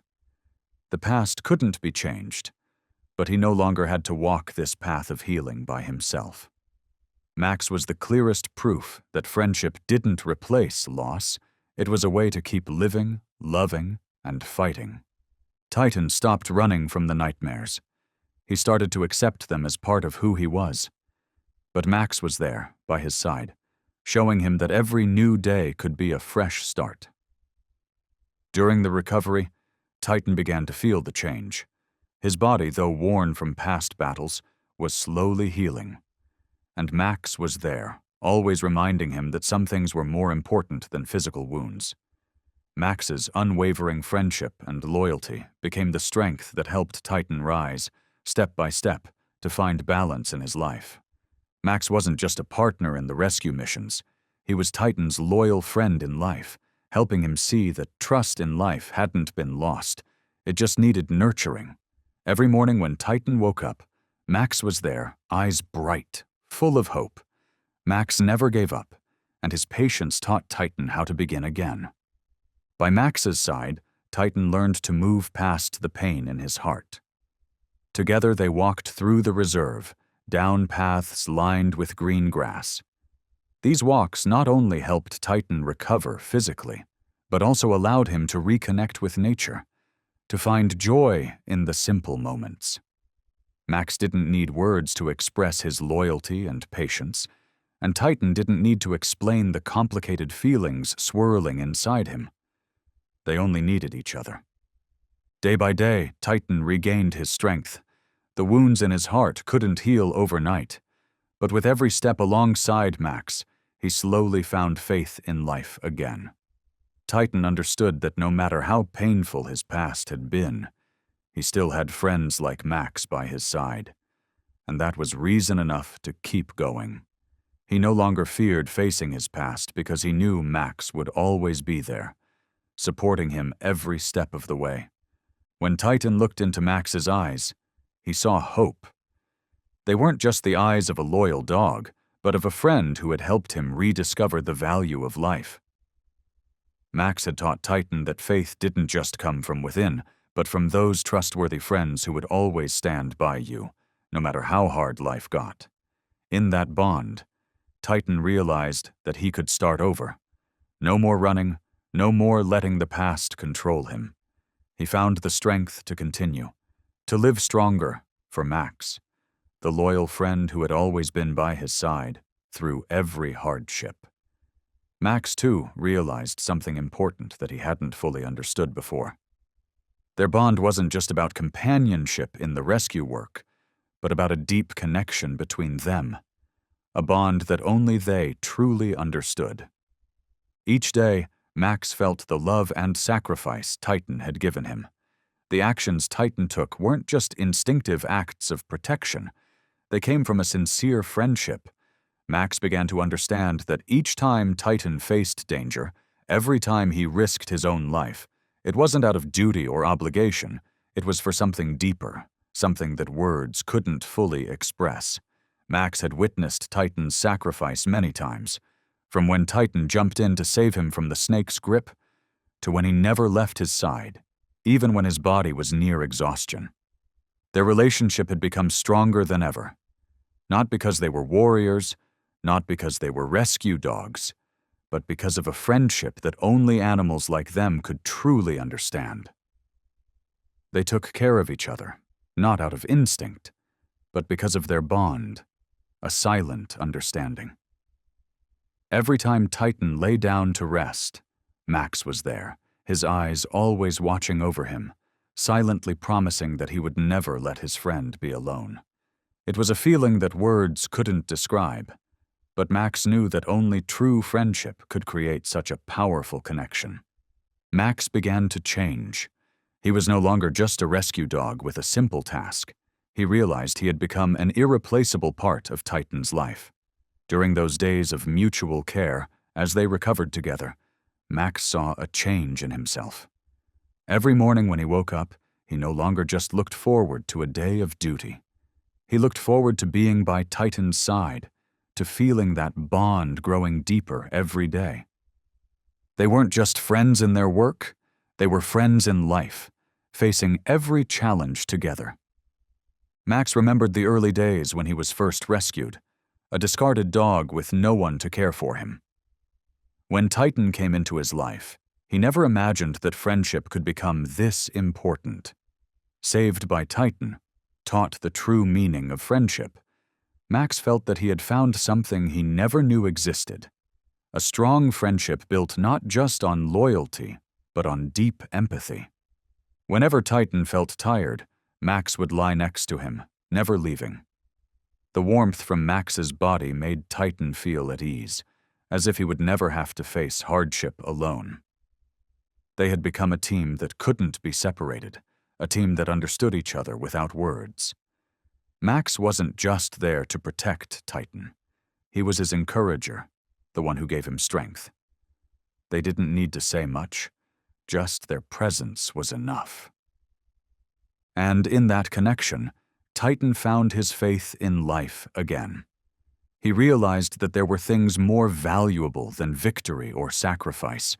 It was friendship, it was the bond, and the loyalty that Max had given him. Max realized that Titan's sacrifices weren't just driven by rescue instinct, but by a love and loyalty that ran deep.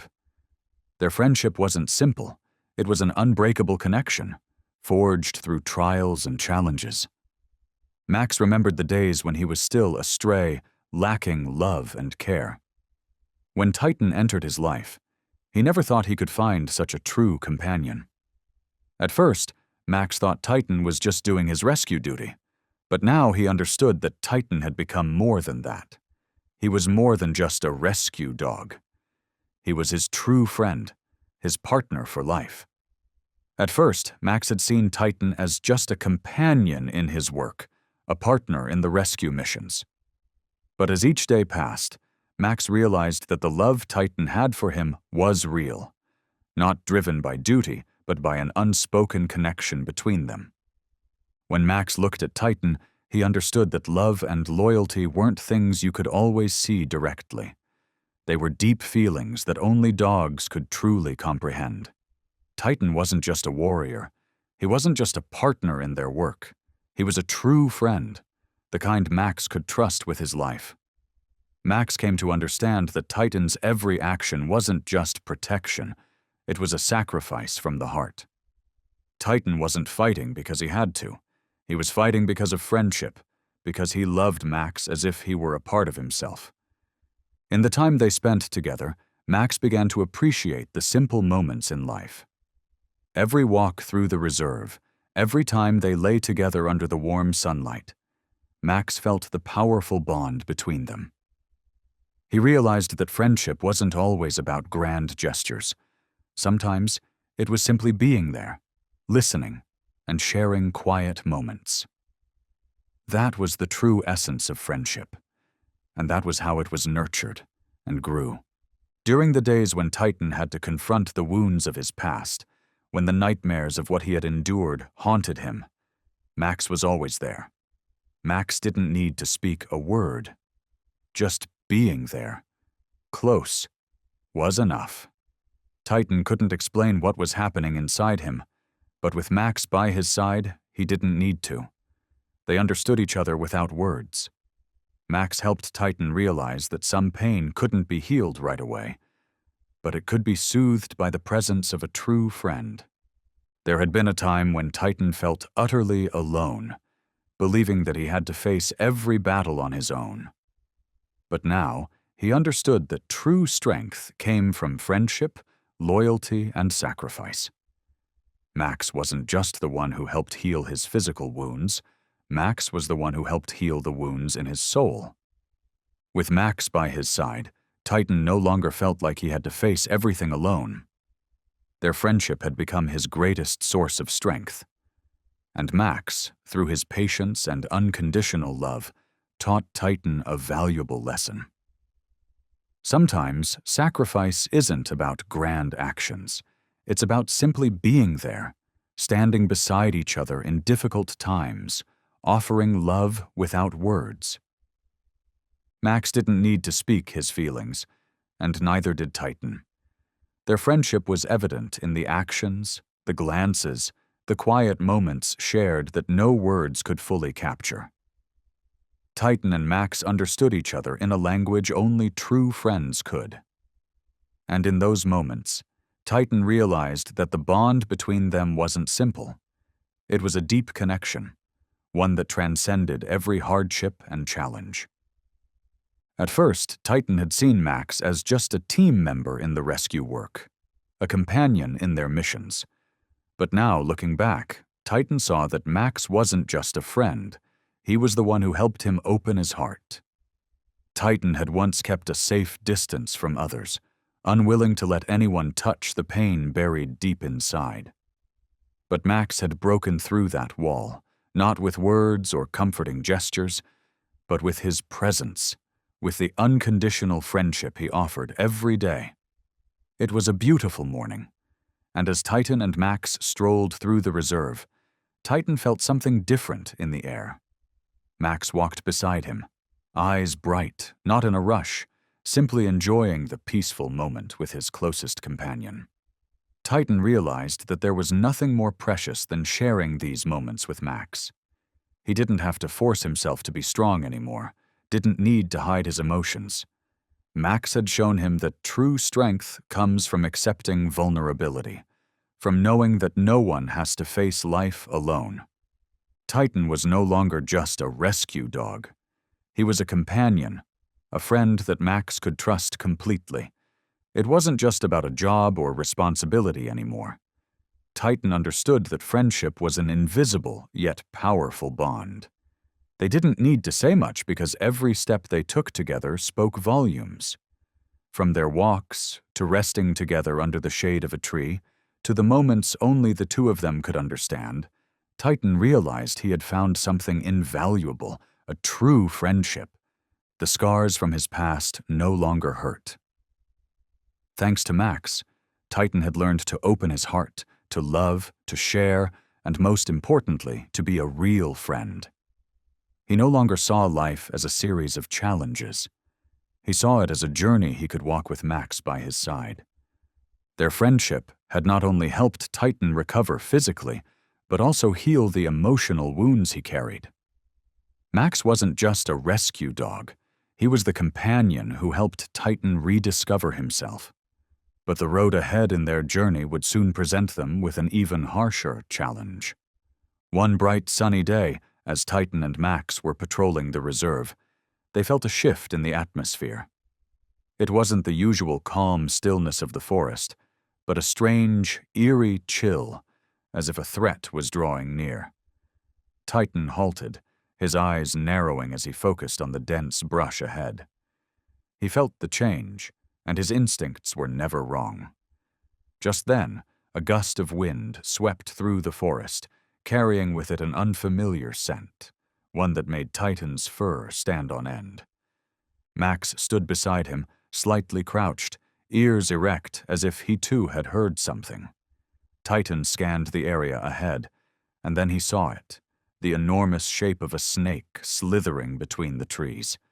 It was the same enemy from the past, the giant snake he had battled in a life-or-death fight. But this time, it wasn't the same snake that had attacked Max. It was bigger, stronger, and seemed to be seeking a new target. Max spotted the snake, too, and immediately his body tensed, ears perked, eyes alert.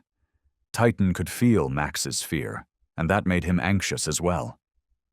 This time, things were different. Max wasn't as strong as he once was, and Titan knew he had to protect Max, not just because of the mission, but because of the bond they shared. He couldn't let Max face danger again. The snake lunged, heading straight for Max with terrifying speed. Titan's eyes never left the creature as he felt the old fear returning in his chest. This time, he couldn't hesitate. It wasn't about duty anymore. It was about Max, his only companion, the one who had helped him heal the wounds in his soul. Titan couldn't let Max endure any more pain. Titan charged toward the snake with everything he had, his eyes burning with determination. Every bite into the serpent's massive body was fueled by more than just duty. It was driven by an unconditional love for Max. Titan felt the weight of exhaustion in his body, but he knew that if he didn't act right now, no one would be there to protect Max. The snake coiled tighter, trying to crush Max, but Titan wouldn't allow it. With every ounce of strength left, he lunged forward and sank his teeth into the serpent's body, targeting the coils wrapped around Max. The snake let out a painful hiss, and this time its grip loosened. Max was freed, but Titan didn't stop. He kept fighting, his resolve unwavering, not for victory, not for glory, but for the life of his beloved companion. Titan's courage shifted the tide. His body ached, exhausted and battered, but he held his ground, refusing to let the snake strike again. His eyes shone with relentless determination, even though the pain from his wounds made each movement feel heavier. Sweat poured from his brow, and his vision blurred with fatigue, but he couldn't stop. He knew Max's life was hanging by a thread, and only he could protect his friend. The snake twisted, its massive form trying to tighten around Max, increasing its pressure with every passing second. Max was weak, his body bloodied and bruised. He couldn't fight back again, couldn't protect himself any longer. But Titan wasn't hesitating, not for a second. He knew that if he didn't act now, it would all be over. Though exhaustion threatened to overcome him, Titan threw himself into the battle once more. His sharp teeth dug into the snake's body, his strength fading with every bite. Each tug, each vicious pull was the last of his strength. Titan wasn't fighting for himself. He was fighting for Max. His eyes were filled with sacrifice. He wasn't just facing a giant snake. He was facing the fear that had once controlled him, the weakness that had once held him back. Titan's body shook, his legs threatening to give way. The old wounds and the fresh pain grew worse with every passing moment. But his heart kept beating strongly for Max, for the life of his closest companion. Titan knew that if he didn't fight now, no one else would be able to save Max. The snake sensed Titan's weakening body and struggled to shake him off, trying to tighten its grip on Max once more. But Titan didn't back down. Even as his strength faded, every breath became heavier, every movement more painful. He clung to the snake, unwilling to let go. There was something inside him, a strange, powerful force, pushing him to keep going. He wasn't just fighting for duty anymore, he was fighting for something far greater: friendship. In the final moment, when the snake had tightened its coils around Max, choking the life out of him, Titan surged forward one last time. With everything he had left, he targeted the serpent's body, sinking his teeth into the same spot that held Max captive. He felt his body tear apart, but Max's eyes, pained yet full of trust, gave him the strength to keep going. Finally, the snake released its grip, letting out a horrible shriek as it writhed in agony. Max was free. But as soon as that victory hit, Titan felt his body crumble beneath him. He couldn't stay on his feet any longer. His legs gave way, and before he collapsed completely, he knew he had saved Max. Titan looked at Max one last time, feeling a quiet sense of fulfillment that he had completed his mission and protected his friend. Blood poured from his wounds, and his body weakened with every passing second. But Titan didn't care about the pain. He knew one thing: Max was safe. And that was the only thing that mattered in that moment. His vision blurred, but Max's eyes, filled with trust and worry, never left him. The warmth of Max lying beside him gave Titan a sense of comfort. Despite his exhaustion, there was a small, quiet joy blossoming within him. He had done what mattered most. He had protected his friend. As Titan collapsed to the ground, a gentle but strong feeling rose within him. Max hadn't left his side, his eyes bright with concern but also full of resilience. Max lay close, gently touching Titan's body, as if offering him strength, just a little longer. Despite the heavy injuries, Titan still felt the safety, the steadiness of the friendship he had given completely to Max. When the rescue team arrived, they quickly took care of them both, rushing them to safety. Titan was placed on a stretcher, but Max wouldn't leave. His eyes stayed on his companion, following every step of the journey. The wounds weren't just physical. There were deep scars in Titan's soul. But thanks to Max, he began to realize that friendship was something that could help hold us steady through any storm. They were taken to the medical center for treatment. During that time, Max was always by Titan's side, never leaving. He sat beside him, showing patience and loyalty that only true friends could understand. Even though Titan was still in pain, Max's presence gave him a sense of peace. They didn't need to speak. They both knew that this bond was unbreakable, that nothing could ever tear them apart. Time passed, and Titan slowly recovered. Every morning he and Max would continue their walks through the reserve. Their steps were no longer hurried, but slow, savoring each moment together, as if they both knew just how precious life was. Titan hadn't just conquered his physical pain. He had found peace in his soul, partly thanks to the wonderful friendship Max had given him. Their bond deepened more than ever. Titan understood that friendship wasn't something easily found. It was the result of fighting side by side, facing hardship, and enduring danger. Max wasn't just a companion in the rescue missions. He was Titan's soulmate, the one who had helped him see life in a new light. From then on, Titan learned how to love, appreciate, and open his heart to true friends. Though life still held its challenges, Titan no longer feared it. He knew that with Max by his side, he He could overcome anything. But this time, something was different in his body. After the life-or-death battle with the snake, with wounds still fresh and his body drained from his sacrifice, Titan began to feel something alarming that he couldn't ignore. Each step became heavier. Each breath seemed to weigh on his chest. Max had begun to recover. His spirit was settling, but Titan felt his body slowly falling apart. The physical wounds weren't the only thing causing him pain. It was an overwhelming exhaustion he couldn't explain. For the first time, he felt weakness creeping into his body hide for so long. Titan wasn't just battling physical wounds anymore. He was fighting a deeper, more silent battle. The battle with his past, with the scars that no one else could see. Every step he took, every breath he drew, was a reminder of the pain he had carried for so long. But with Max by his side, Titan began to understand something he had never fully grasped before. Strength wasn't just about being able to fight, about pushing through the physical pain. It was about being vulnerable, about accepting that sometimes even the strongest of warriors need help. It was about realizing that asking for help wasn't a sign of weakness. It was an acknowledgement of the bond they shared.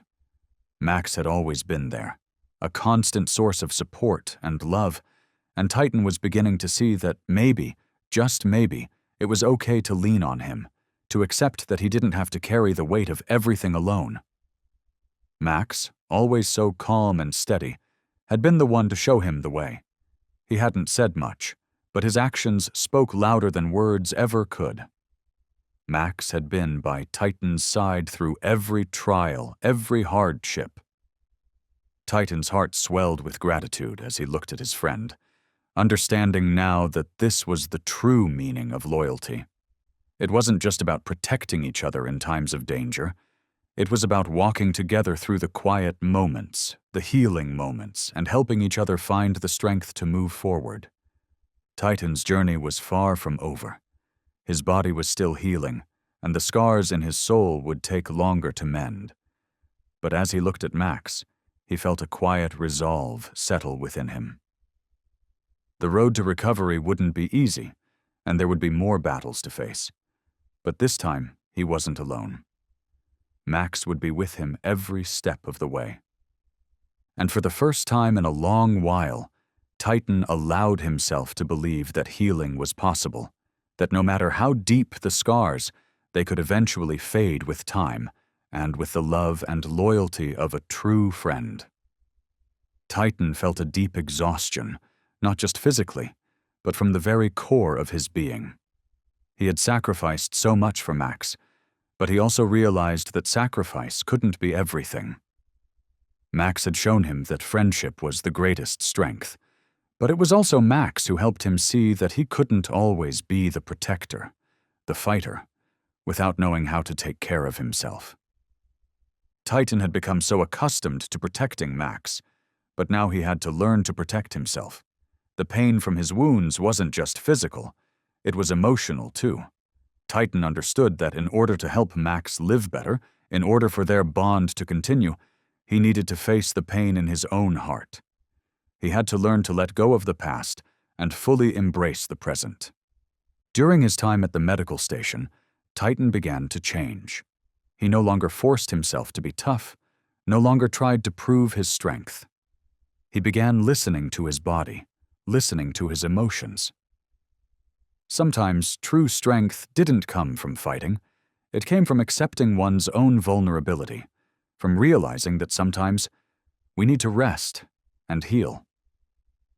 Max remained by his side, his bright eyes full of patience and unconditional love. In those eyes, Titan saw that this friendship was everything he needed. He was no longer alone. Max had been, and always would be, the friend who gave him the strength to carry on. But more than that, Max helped him understand that love and loyalty weren't just actions that could be seen. They were a deep connection, a sharing that didn't always need words. In that moment, Titan felt a shift inside himself.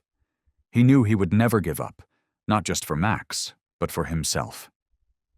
The friendship between him and Max had not only helped him overcome physical pain, but had also restored his faith in life.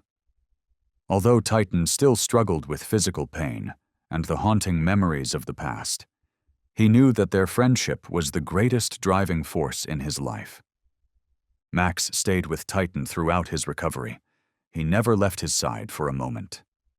Each morning, Titan would wake up to find Max lying beside him, his warm eyes watching him, as though transferring strength into him.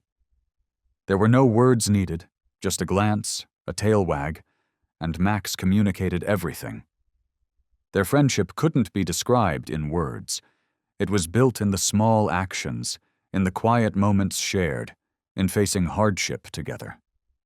Though Titan's past was filled with painful memories, when he looked at Max, he realized that every new day was another opportunity to start over. Max wasn't just his companion in rescue missions. He was the friend who helped him heal the wounds in his soul. Each time Titan felt weak, each time the painful memories from his past resurfaced, Max was there to help him find balance again. Titan understood that to truly heal, he needed to treasure this friendship. He wouldn't always be strong, but Max was always there to remind him of the hidden strength found in real friendship. In the hardest moments, Max showed him that friendship wasn't just physical support, it was a strong emotional foundation. It was what helped him push through the pain, the reason he kept fighting every day. Titan no longer felt alone. Max had become his irreplaceable companion, the one who showed him that no matter how harsh life could be, he was never truly alone. Throughout his recovery, Titan realized that having a friend like Max was an invaluable gift. He wasn't just fighting for Max, he was fighting for himself, too. He had stopped living in the shadow of his past and began to look forward to the future, a future filled with hope. The change in Titan was gradual, but nothing could make him falter anymore. He understood that each day he kept living, each day he kept fighting, was a day with Max by his side, a day he regained his faith in life. Their friendship didn't just help them overcome the challenges ahead. It made them stronger with every difficulty they faced. And so, when another day arrived, Titan looked at Max, who was lying on the grass, his eyes bright with love and trust. Titan smiled, feeling a warmth in his heart. In that moment, he realized that despite all the pain and struggles they had been through, Max was always the reason he kept fighting. Their friendship wasn't just about the missions they shared. It was about the unconditional sacrifices they made for each other. Each day that passed, Titan felt that he couldn't live without Max, and Max felt the same. Life in the reserve had returned to a peaceful rhythm. Every morning they woke up together, walking through the dirt paths, surveying the area, and helping the injured wildlife. Titan was still strong, but he was no longer just a dog that fought. He began to understand that to truly live, he needed to embrace every moment, not just for the challenges, but for the friendship that made it all worthwhile. One day, while Titan and Max were patrolling the reserve, an emergency signal came through the rescue station. Without hesitation, they sprang into action. A truck had crashed near the swamp, and several animals had been injured in the accident. Titan and Max didn't hesitate to run into the danger, knowing that rescue missions were never easy. Even though Titan still had some unhealed wounds, he knew the lives of these animals depended on them. Max, though still weak from their last battle, had regained enough strength and was ready to help. The two worked in perfect sync, moving quickly through the swamp, rescuing animals trapped in the wreckage. But things took a turn when a deer became trapped under the overturned truck. As they struggled to help, an unexpected event occurred. A crocodile suddenly appeared from the swamp, charging at Max and grabbing him before Titan could react. Max screamed in pain as the reptile's grip tightened around him. Titan immediately understood the danger. He charged at the crocodile, roaring in anger, not even thinking about the pain in his own body. In that moment, Titan realized that sacrifice wasn't an impulsive act. It was a conscious decision, a choice made for the sake of friendship without hesitation. Titan wasn't fighting the crocodile just because it was a rescue mission. He was fighting for Max, the companion who had helped him face so many trials. Despite his pain, the love and loyalty he had for Max pushed him to overcome every fear. Titan lunged at the crocodile with all the strength he had left. Every bite he took was a resolute attempt to protect Max. The crocodile could feel Titan's fury and strength. After a fierce struggle, the creature finally loosened its grip on Max, and the two were free. Max, though hurt, was safe, and Titan, exhausted and battered, stood by his side. They had won, not through sheer strength alone, but through their bond, through their friendship. The crocodile thrashed, trying to pull back, but Titan didn't stop. He had to make sure Max was safe before the situation worsened. Max was badly injured, but the crocodile had stopped attacking. Titan leaned down, gently nipping at Max's wound, as if to encourage him, to let him know he couldn't give up. Each second passed, and Titan felt his body growing heavier, but he didn't care. Max was safe, and that was all that mattered. Titan was used to sacrifice. He had often put himself in harm's way to protect those he loved. But this time, he understood something new. Sacrifice wasn't always rewarded immediately. He wasn't waiting for praise or thanks. The greatest reward he could get was seeing Max alive and recovering. Even though his body hurt and his strength was running low, Titan never regretted his decision. Titan knew that loyalty couldn't be measured by material rewards. Loyalty was about commitment, about giving without expecting anything in return. He fought for Max, for their friendship, and never once thought of himself during the battle. His sacrifice wasn't an act of self-affirmation. It was a deep choice from the heart, driven by the love and unconditional protection he had for his friend. Max lay on the ground, still weak, but his eyes held gratitude and deep appreciation. Titan didn't need to look at Max for long. He knew that their friendship had survived it all. This wasn't just any friendship. It was an invisible yet powerful bond forged in moments of life and death, in decisions that weren't easy to make. Titan realized that real friendship wasn't easy. It had to be earned through trials, sacrifice, and pain. Looking at Max, now slowly recovering, Titan felt happiness swelling in his chest. It wasn't happiness from being praised or receiving something in return. It was the happiness of seeing his friend alive, protected, and given the chance to live freely again. Their friendship couldn't be measured by words or rewards. It was a strong connection only those who had faced challenges like theirs could truly understand. Deep in his heart, Titan realized that loyalty was sacred. Max had not only been a companion in rescue work, but also the friend who helped him through every storm, the friend who had taught him the true value of love and loyalty. Sacrifice wasn't easy, but Titan knew that it was through that sacrifice that he had become a true friend. After Max had fully recovered, they continued their rescue missions together, always side by side, not just for the duty, but for the loyalty they shared. Each rescue mission became a new journey, a challenge they had to face together. No matter how difficult the challenge, their friendship had become the driving force, helping them fight and overcome. Titan understood that it wasn't just love or loyalty that kept them strong. It was friendship, the endless power of understanding and silent sharing. Max wasn't just the partner who walked beside him in rescue work. He was the one Titan could lean on when facing difficulties in life. For Titan, this friendship was an irreplaceable part of his life, helping him realize that nothing was impossible to overcome when you had a companion like Max. As they faced new challenges, Titan felt the immense strength that Max brought to their journey. Despite having fought against the snake, Surviving life-or-death battles, they continued their journey together. Titan knew there was nothing more precious than the friendship they had built. Together, they would fight to protect what mattered most: their friendship and their loyalty. In the days that followed, Titan realized that every day spent with Max was a gift. No matter how grueling the rescue missions were, he no longer felt lonely or exhausted. Max was the reason he kept going, the reason he never gave up, no matter what obstacles came their way. And Max felt the same. He wasn't just a companion in their work.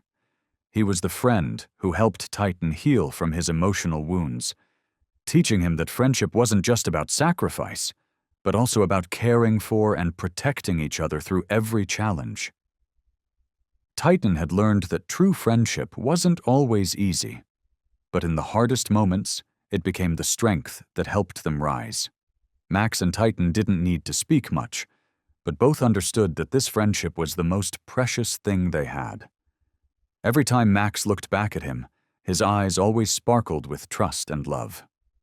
And every time Titan looked at Max, he saw not just a companion, but an irreplaceable part of his life. Their friendship hadn't only helped them overcome challenges, it had made them stronger. Titan understood that no matter how many difficulties or trials lay ahead, this friendship would always endure. It would be the guiding light that led them forward. Max had always been a brave dog, charging into every situation, but the battle with the giant snake had left scars, not just on his body, but in his soul. He began to feel the pressure of the sacrifice Titan had made for him.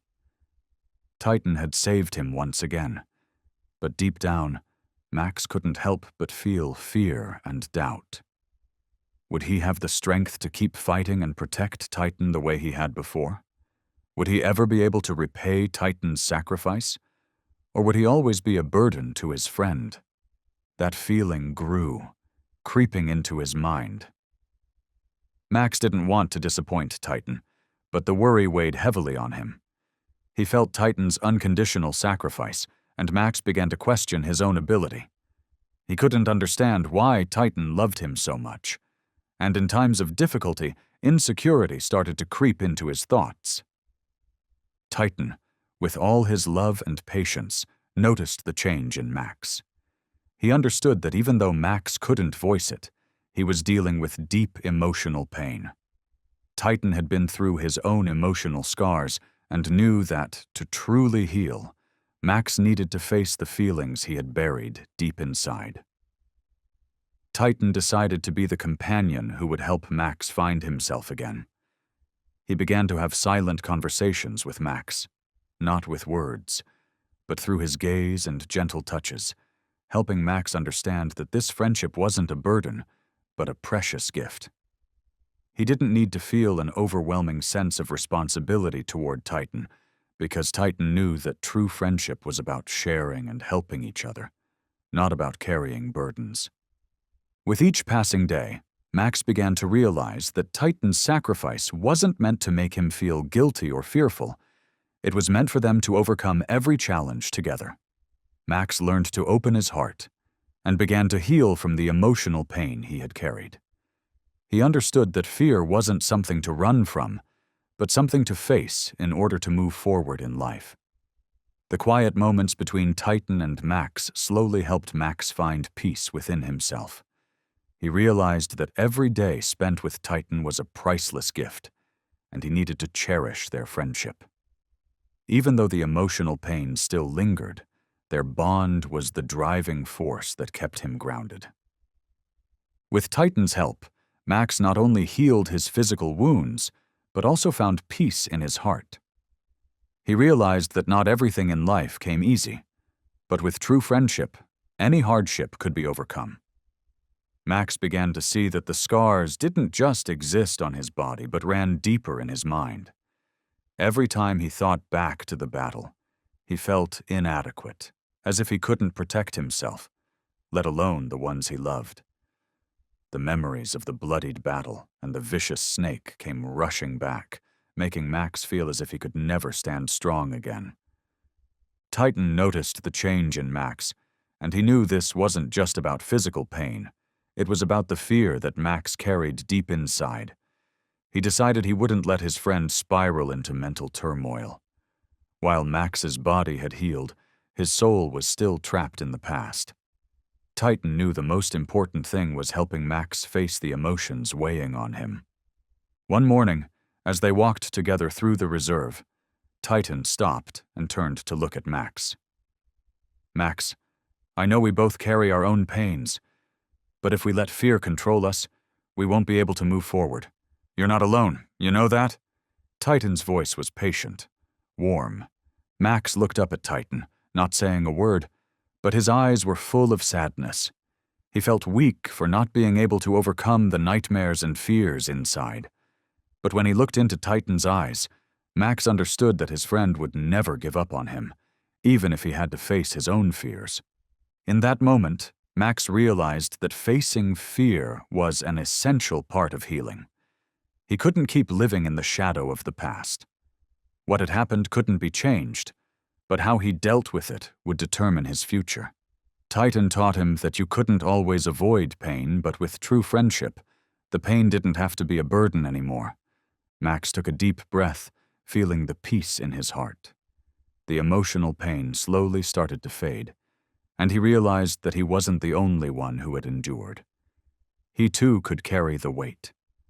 Their friendship had become the key to overcoming everything, to living in the present, and not letting the past control him.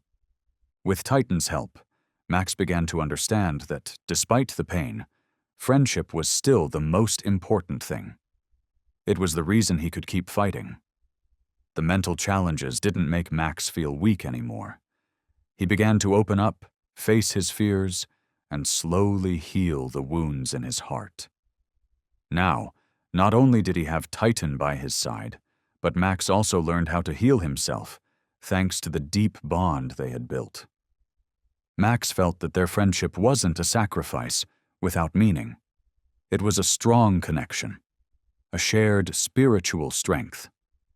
No matter how many trials they had been through, they had learned how to move forward side by side. They had learned to rise again, to continue together. No longer just lonely dogs in the world, they had become inseparable companions, sharing every hardship and every joy. After each battle, both Titan and Max realized that healing didn't just come from mending physical wounds. It came from the bond they shared. The emotional pain slowly faded, making room for the belief in friendship, loyalty, and unconditional love. Titan understood that the more he fought for Max, the more he was healed by that friendship. Their relationship was more than just partnership in rescue work. It was a journey of healing from within. Titan had once thought he would never be able to forget the pain of the past. But when he looked at Max, he realized that this friendship had helped him heal, helping him move past his own wounds. Max wasn't just a partner in duty. He was the one who helped Titan overcome emotions that had been buried for so long, teaching him how to accept and confront his own fears. As Max recovered, Titan felt a shift within himself. Each day that passed, he felt stronger, not just physically, but emotionally. Max, the incredible friend, had helped him realize that true sacrifice wasn't a singular act in one moment, but a long process nurtured through love, patience, and unconditional loyalty. For Titan, each moment with Max wasn't just a simple passing time. It became a true journey of healing.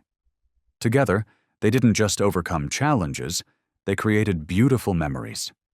Max had become Titan's reason to keep going every day, his source of spiritual strength to stand tall in any situation. With Max by his side, Titan understood that friendship wasn't always simple. Sometimes, to heal, they had to face old wounds, accept the pain, and find strength again. And in that journey, they were never alone, because friendship was what helped them overcome everything. No longer just solitary warriors, they were partners. From their old scars, Titan realized that healing wasn't a destination. It was a continuous journey, nurtured by friendship and loyalty. Titan and Max were both determined not only to continue their rescue missions but to protect and preserve the priceless friendship they had built. One day, after a tough rescue mission, Max noticed a long scar on Titan's body. He moved closer, his eyes carefully studying the deep scars on Titan's back and stomach, scars that seemed to carry stories of painful battles. Max couldn't help but wonder about the origin of these scars. He had seen his own scars, but Titan's were different. They weren't the usual wounds from the battles they faced. These had a unique mark, as though Titan had faced something much bigger and far more terrifying. Titan noticed the curiosity in Max's eyes, and in that moment, he decided to share a part of his past that he had long kept hidden. "You see these scars?"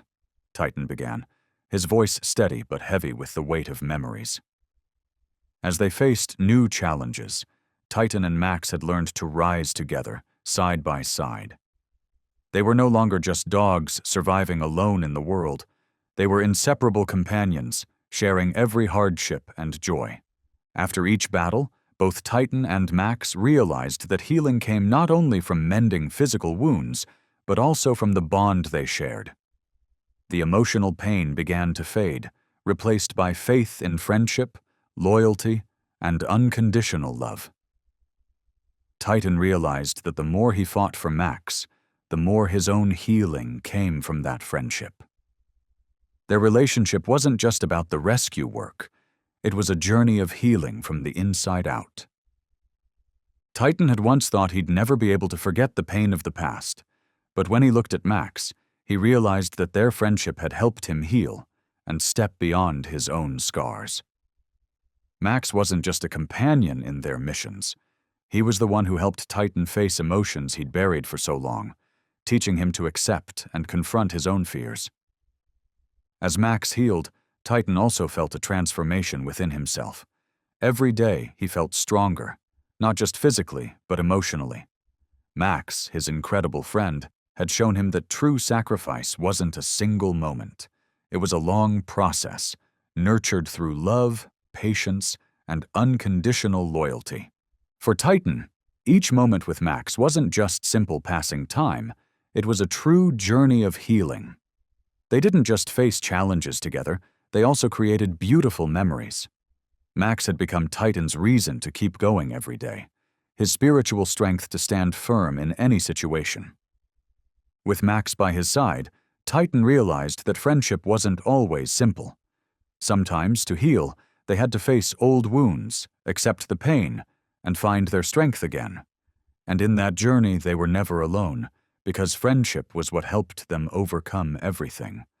They were no longer just solitary warriors. They were partners. From their old scars, Titan realized that healing wasn't a destination. It was an ongoing journey, sustained by friendship and loyalty. Titan and Max were both determined not just to continue their rescue missions, but to protect and preserve the priceless friendship they had built. One day, while Max and Titan were resting after a tough rescue mission, Max happened to notice a long scar on Titan's body. He moved closer, his eyes fixed on the deep scars on Titan's back and stomach, scars that seemed to carry painful stories with them. Max couldn't help but wonder about the origin of these scars. He had seen his own scars, but Titan's were different. They weren't the usual wounds from the battles they fought together. They had a special mark, as though Titan had faced something much greater and much worse. Titan noticed the curiosity in Max's eyes, and in that moment, he decided to share a part of his past he had tried to hide. "You see these scars?" Titan began, his voice quiet but full of emotion. "These aren't from the rescue missions we've faced. These scars are from a past life, a life I had to leave behind." Max listened intently, his eyes never leaving Titan. Titan continued, telling him about his time as a military dog, working to protect and assist in brutal battlefields. He had fought not just because it was his duty, but because of the loyalty and love he had for his handler. But one day, during a fierce battle, He lost the handler he loved most. Those memories haunted Titan every night. The explosion in the battle had taken his handler's life, and Titan was the only one who survived. The sense of loss, the pain of not being able to save his handler, was an unforgettable burden. He had lived in loneliness and nightmares until he met Max. Max couldn't say anything, but he could feel the pain that Titan carried in his heart. The love and sacrifice that Titan had for his handler were hard to fully comprehend, but Max understood that all these scars were not just physical wounds. They were living memories, memories of loyalty and unconditional love. Titan looked into Max's eyes, and in that moment, he felt the empathy and understanding that Max had. Max knew that Titan wasn't just fighting for the mission. He was fighting for love and deep loyalty. The scars on Titan's body weren't just marks from the past. They were proof of the friendship they were building now. Max understood that, no matter how painful the past, he would always stand by Titan, helping him overcome the emotional wounds. Titan felt a weight lifted as he shared his story with Max. He realized that his sacrifice wasn't something valuable for just a moment. It was a long, meaningful journey. Max was the friend who helped him find peace and the reason to keep going. Yet, even though their bond had become stronger than ever, they still faced their final test, a rescue mission that came when they least expected it. One foggy morning, Titan and Max received an emergency signal from the rescue center. A massive fire had broken out near Cedar Hollow Reserve, where several families and many wild animals were living. Under the direction of the rescue team, Titan and Max immediately set out. They didn't hesitate for a moment, their team spirit and determination pushing them to reach the scene quickly. When they arrived, Titan felt the suffocating heat of the fire, a formidable challenge. The whole forest seemed to be on fire under the blazing light, but it wasn't the heat, it was the lives of the people and animals in the area that kept Titan moving forward. Max listened to every command from Titan, his eyes fixed on the distant flames, sensing the gravity of the situation. Titan and Max immediately got to work. Max quickly sniffed out animals trapped in the fire, while Titan helped the rescue teams get the injured people out of danger. But the situation became even more critical when a gust of wind caused the flames to spread quickly. A family had become trapped in a wooden house, surrounded by fire. Titan and Max rushed in to rescue them. Titan's heart raced as he saw the family, especially the young child, panicking in the burning house. Max immediately sprang into action, using his sharp sense of smell to find an escape route for them. Titan followed closely, protecting the others and guiding them out safely. However, in the midst of the rescue, Titan found himself caught in a burst of flames, suffering light burns. But there was no time to stop.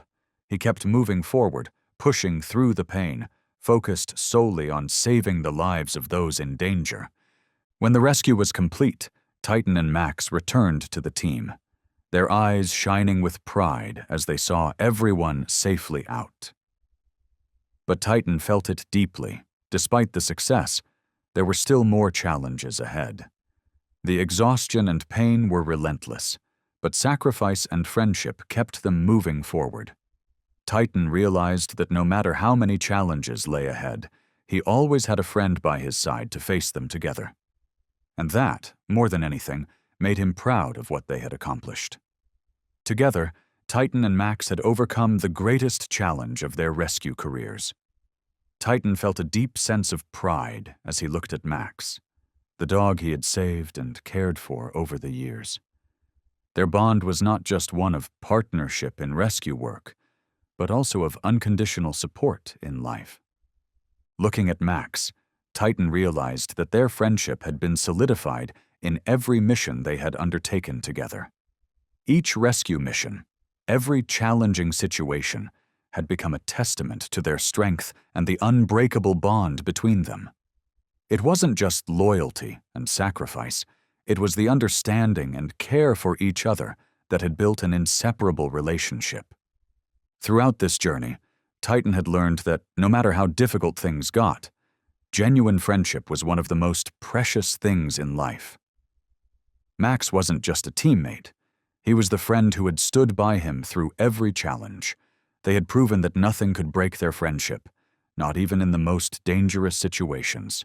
After the fire, both Titan and Max no longer saw themselves as lone warriors. They realized that with each mission, with every test, they had become a part of each other. Their relationship was not just a bond formed through work, but a deep understanding of the value of loyalty and unconditional love. Their friendship had become a beacon of trust for everyone around them. No one could deny the strength of Titan and Max. They were symbols of friendship, loyalty, and selfless sacrifice. And with each rescue, with every challenge they faced, they didn't just save lives, they saved themselves, finding the values that mattered most to them. Titan felt at peace as he shared his story with Max. He realized that his sacrifices weren't just valuable in a single moment, but were part of a long and meaningful journey. Max had been the friend who helped him find peace and the reason to keep living. With the confirmation of their friendship in each mission, Titan and Max knew that their rescue work would never truly end. Each day they faced new challenges, but they no longer feared or worried. Their bond had transcended everything, becoming the strength that drove them forward. As they continued their rescue work, they realized that sacrifice and loyalty were the true values of life. Titan and Max weren't just companions, they were protectors, caring for the vulnerable lives they saved. They had become living symbols of loyalty and unconditional love. Their mission wasn't just about rescue, it was about living and loving with purpose. Their bond inspired everyone fortunate enough to witness it.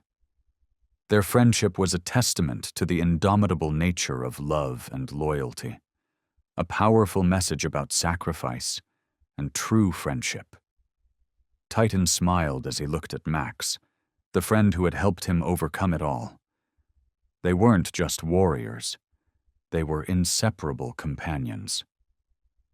Together they would continue this journey, protecting what mattered most in life, always keeping their promise to never give up on each other.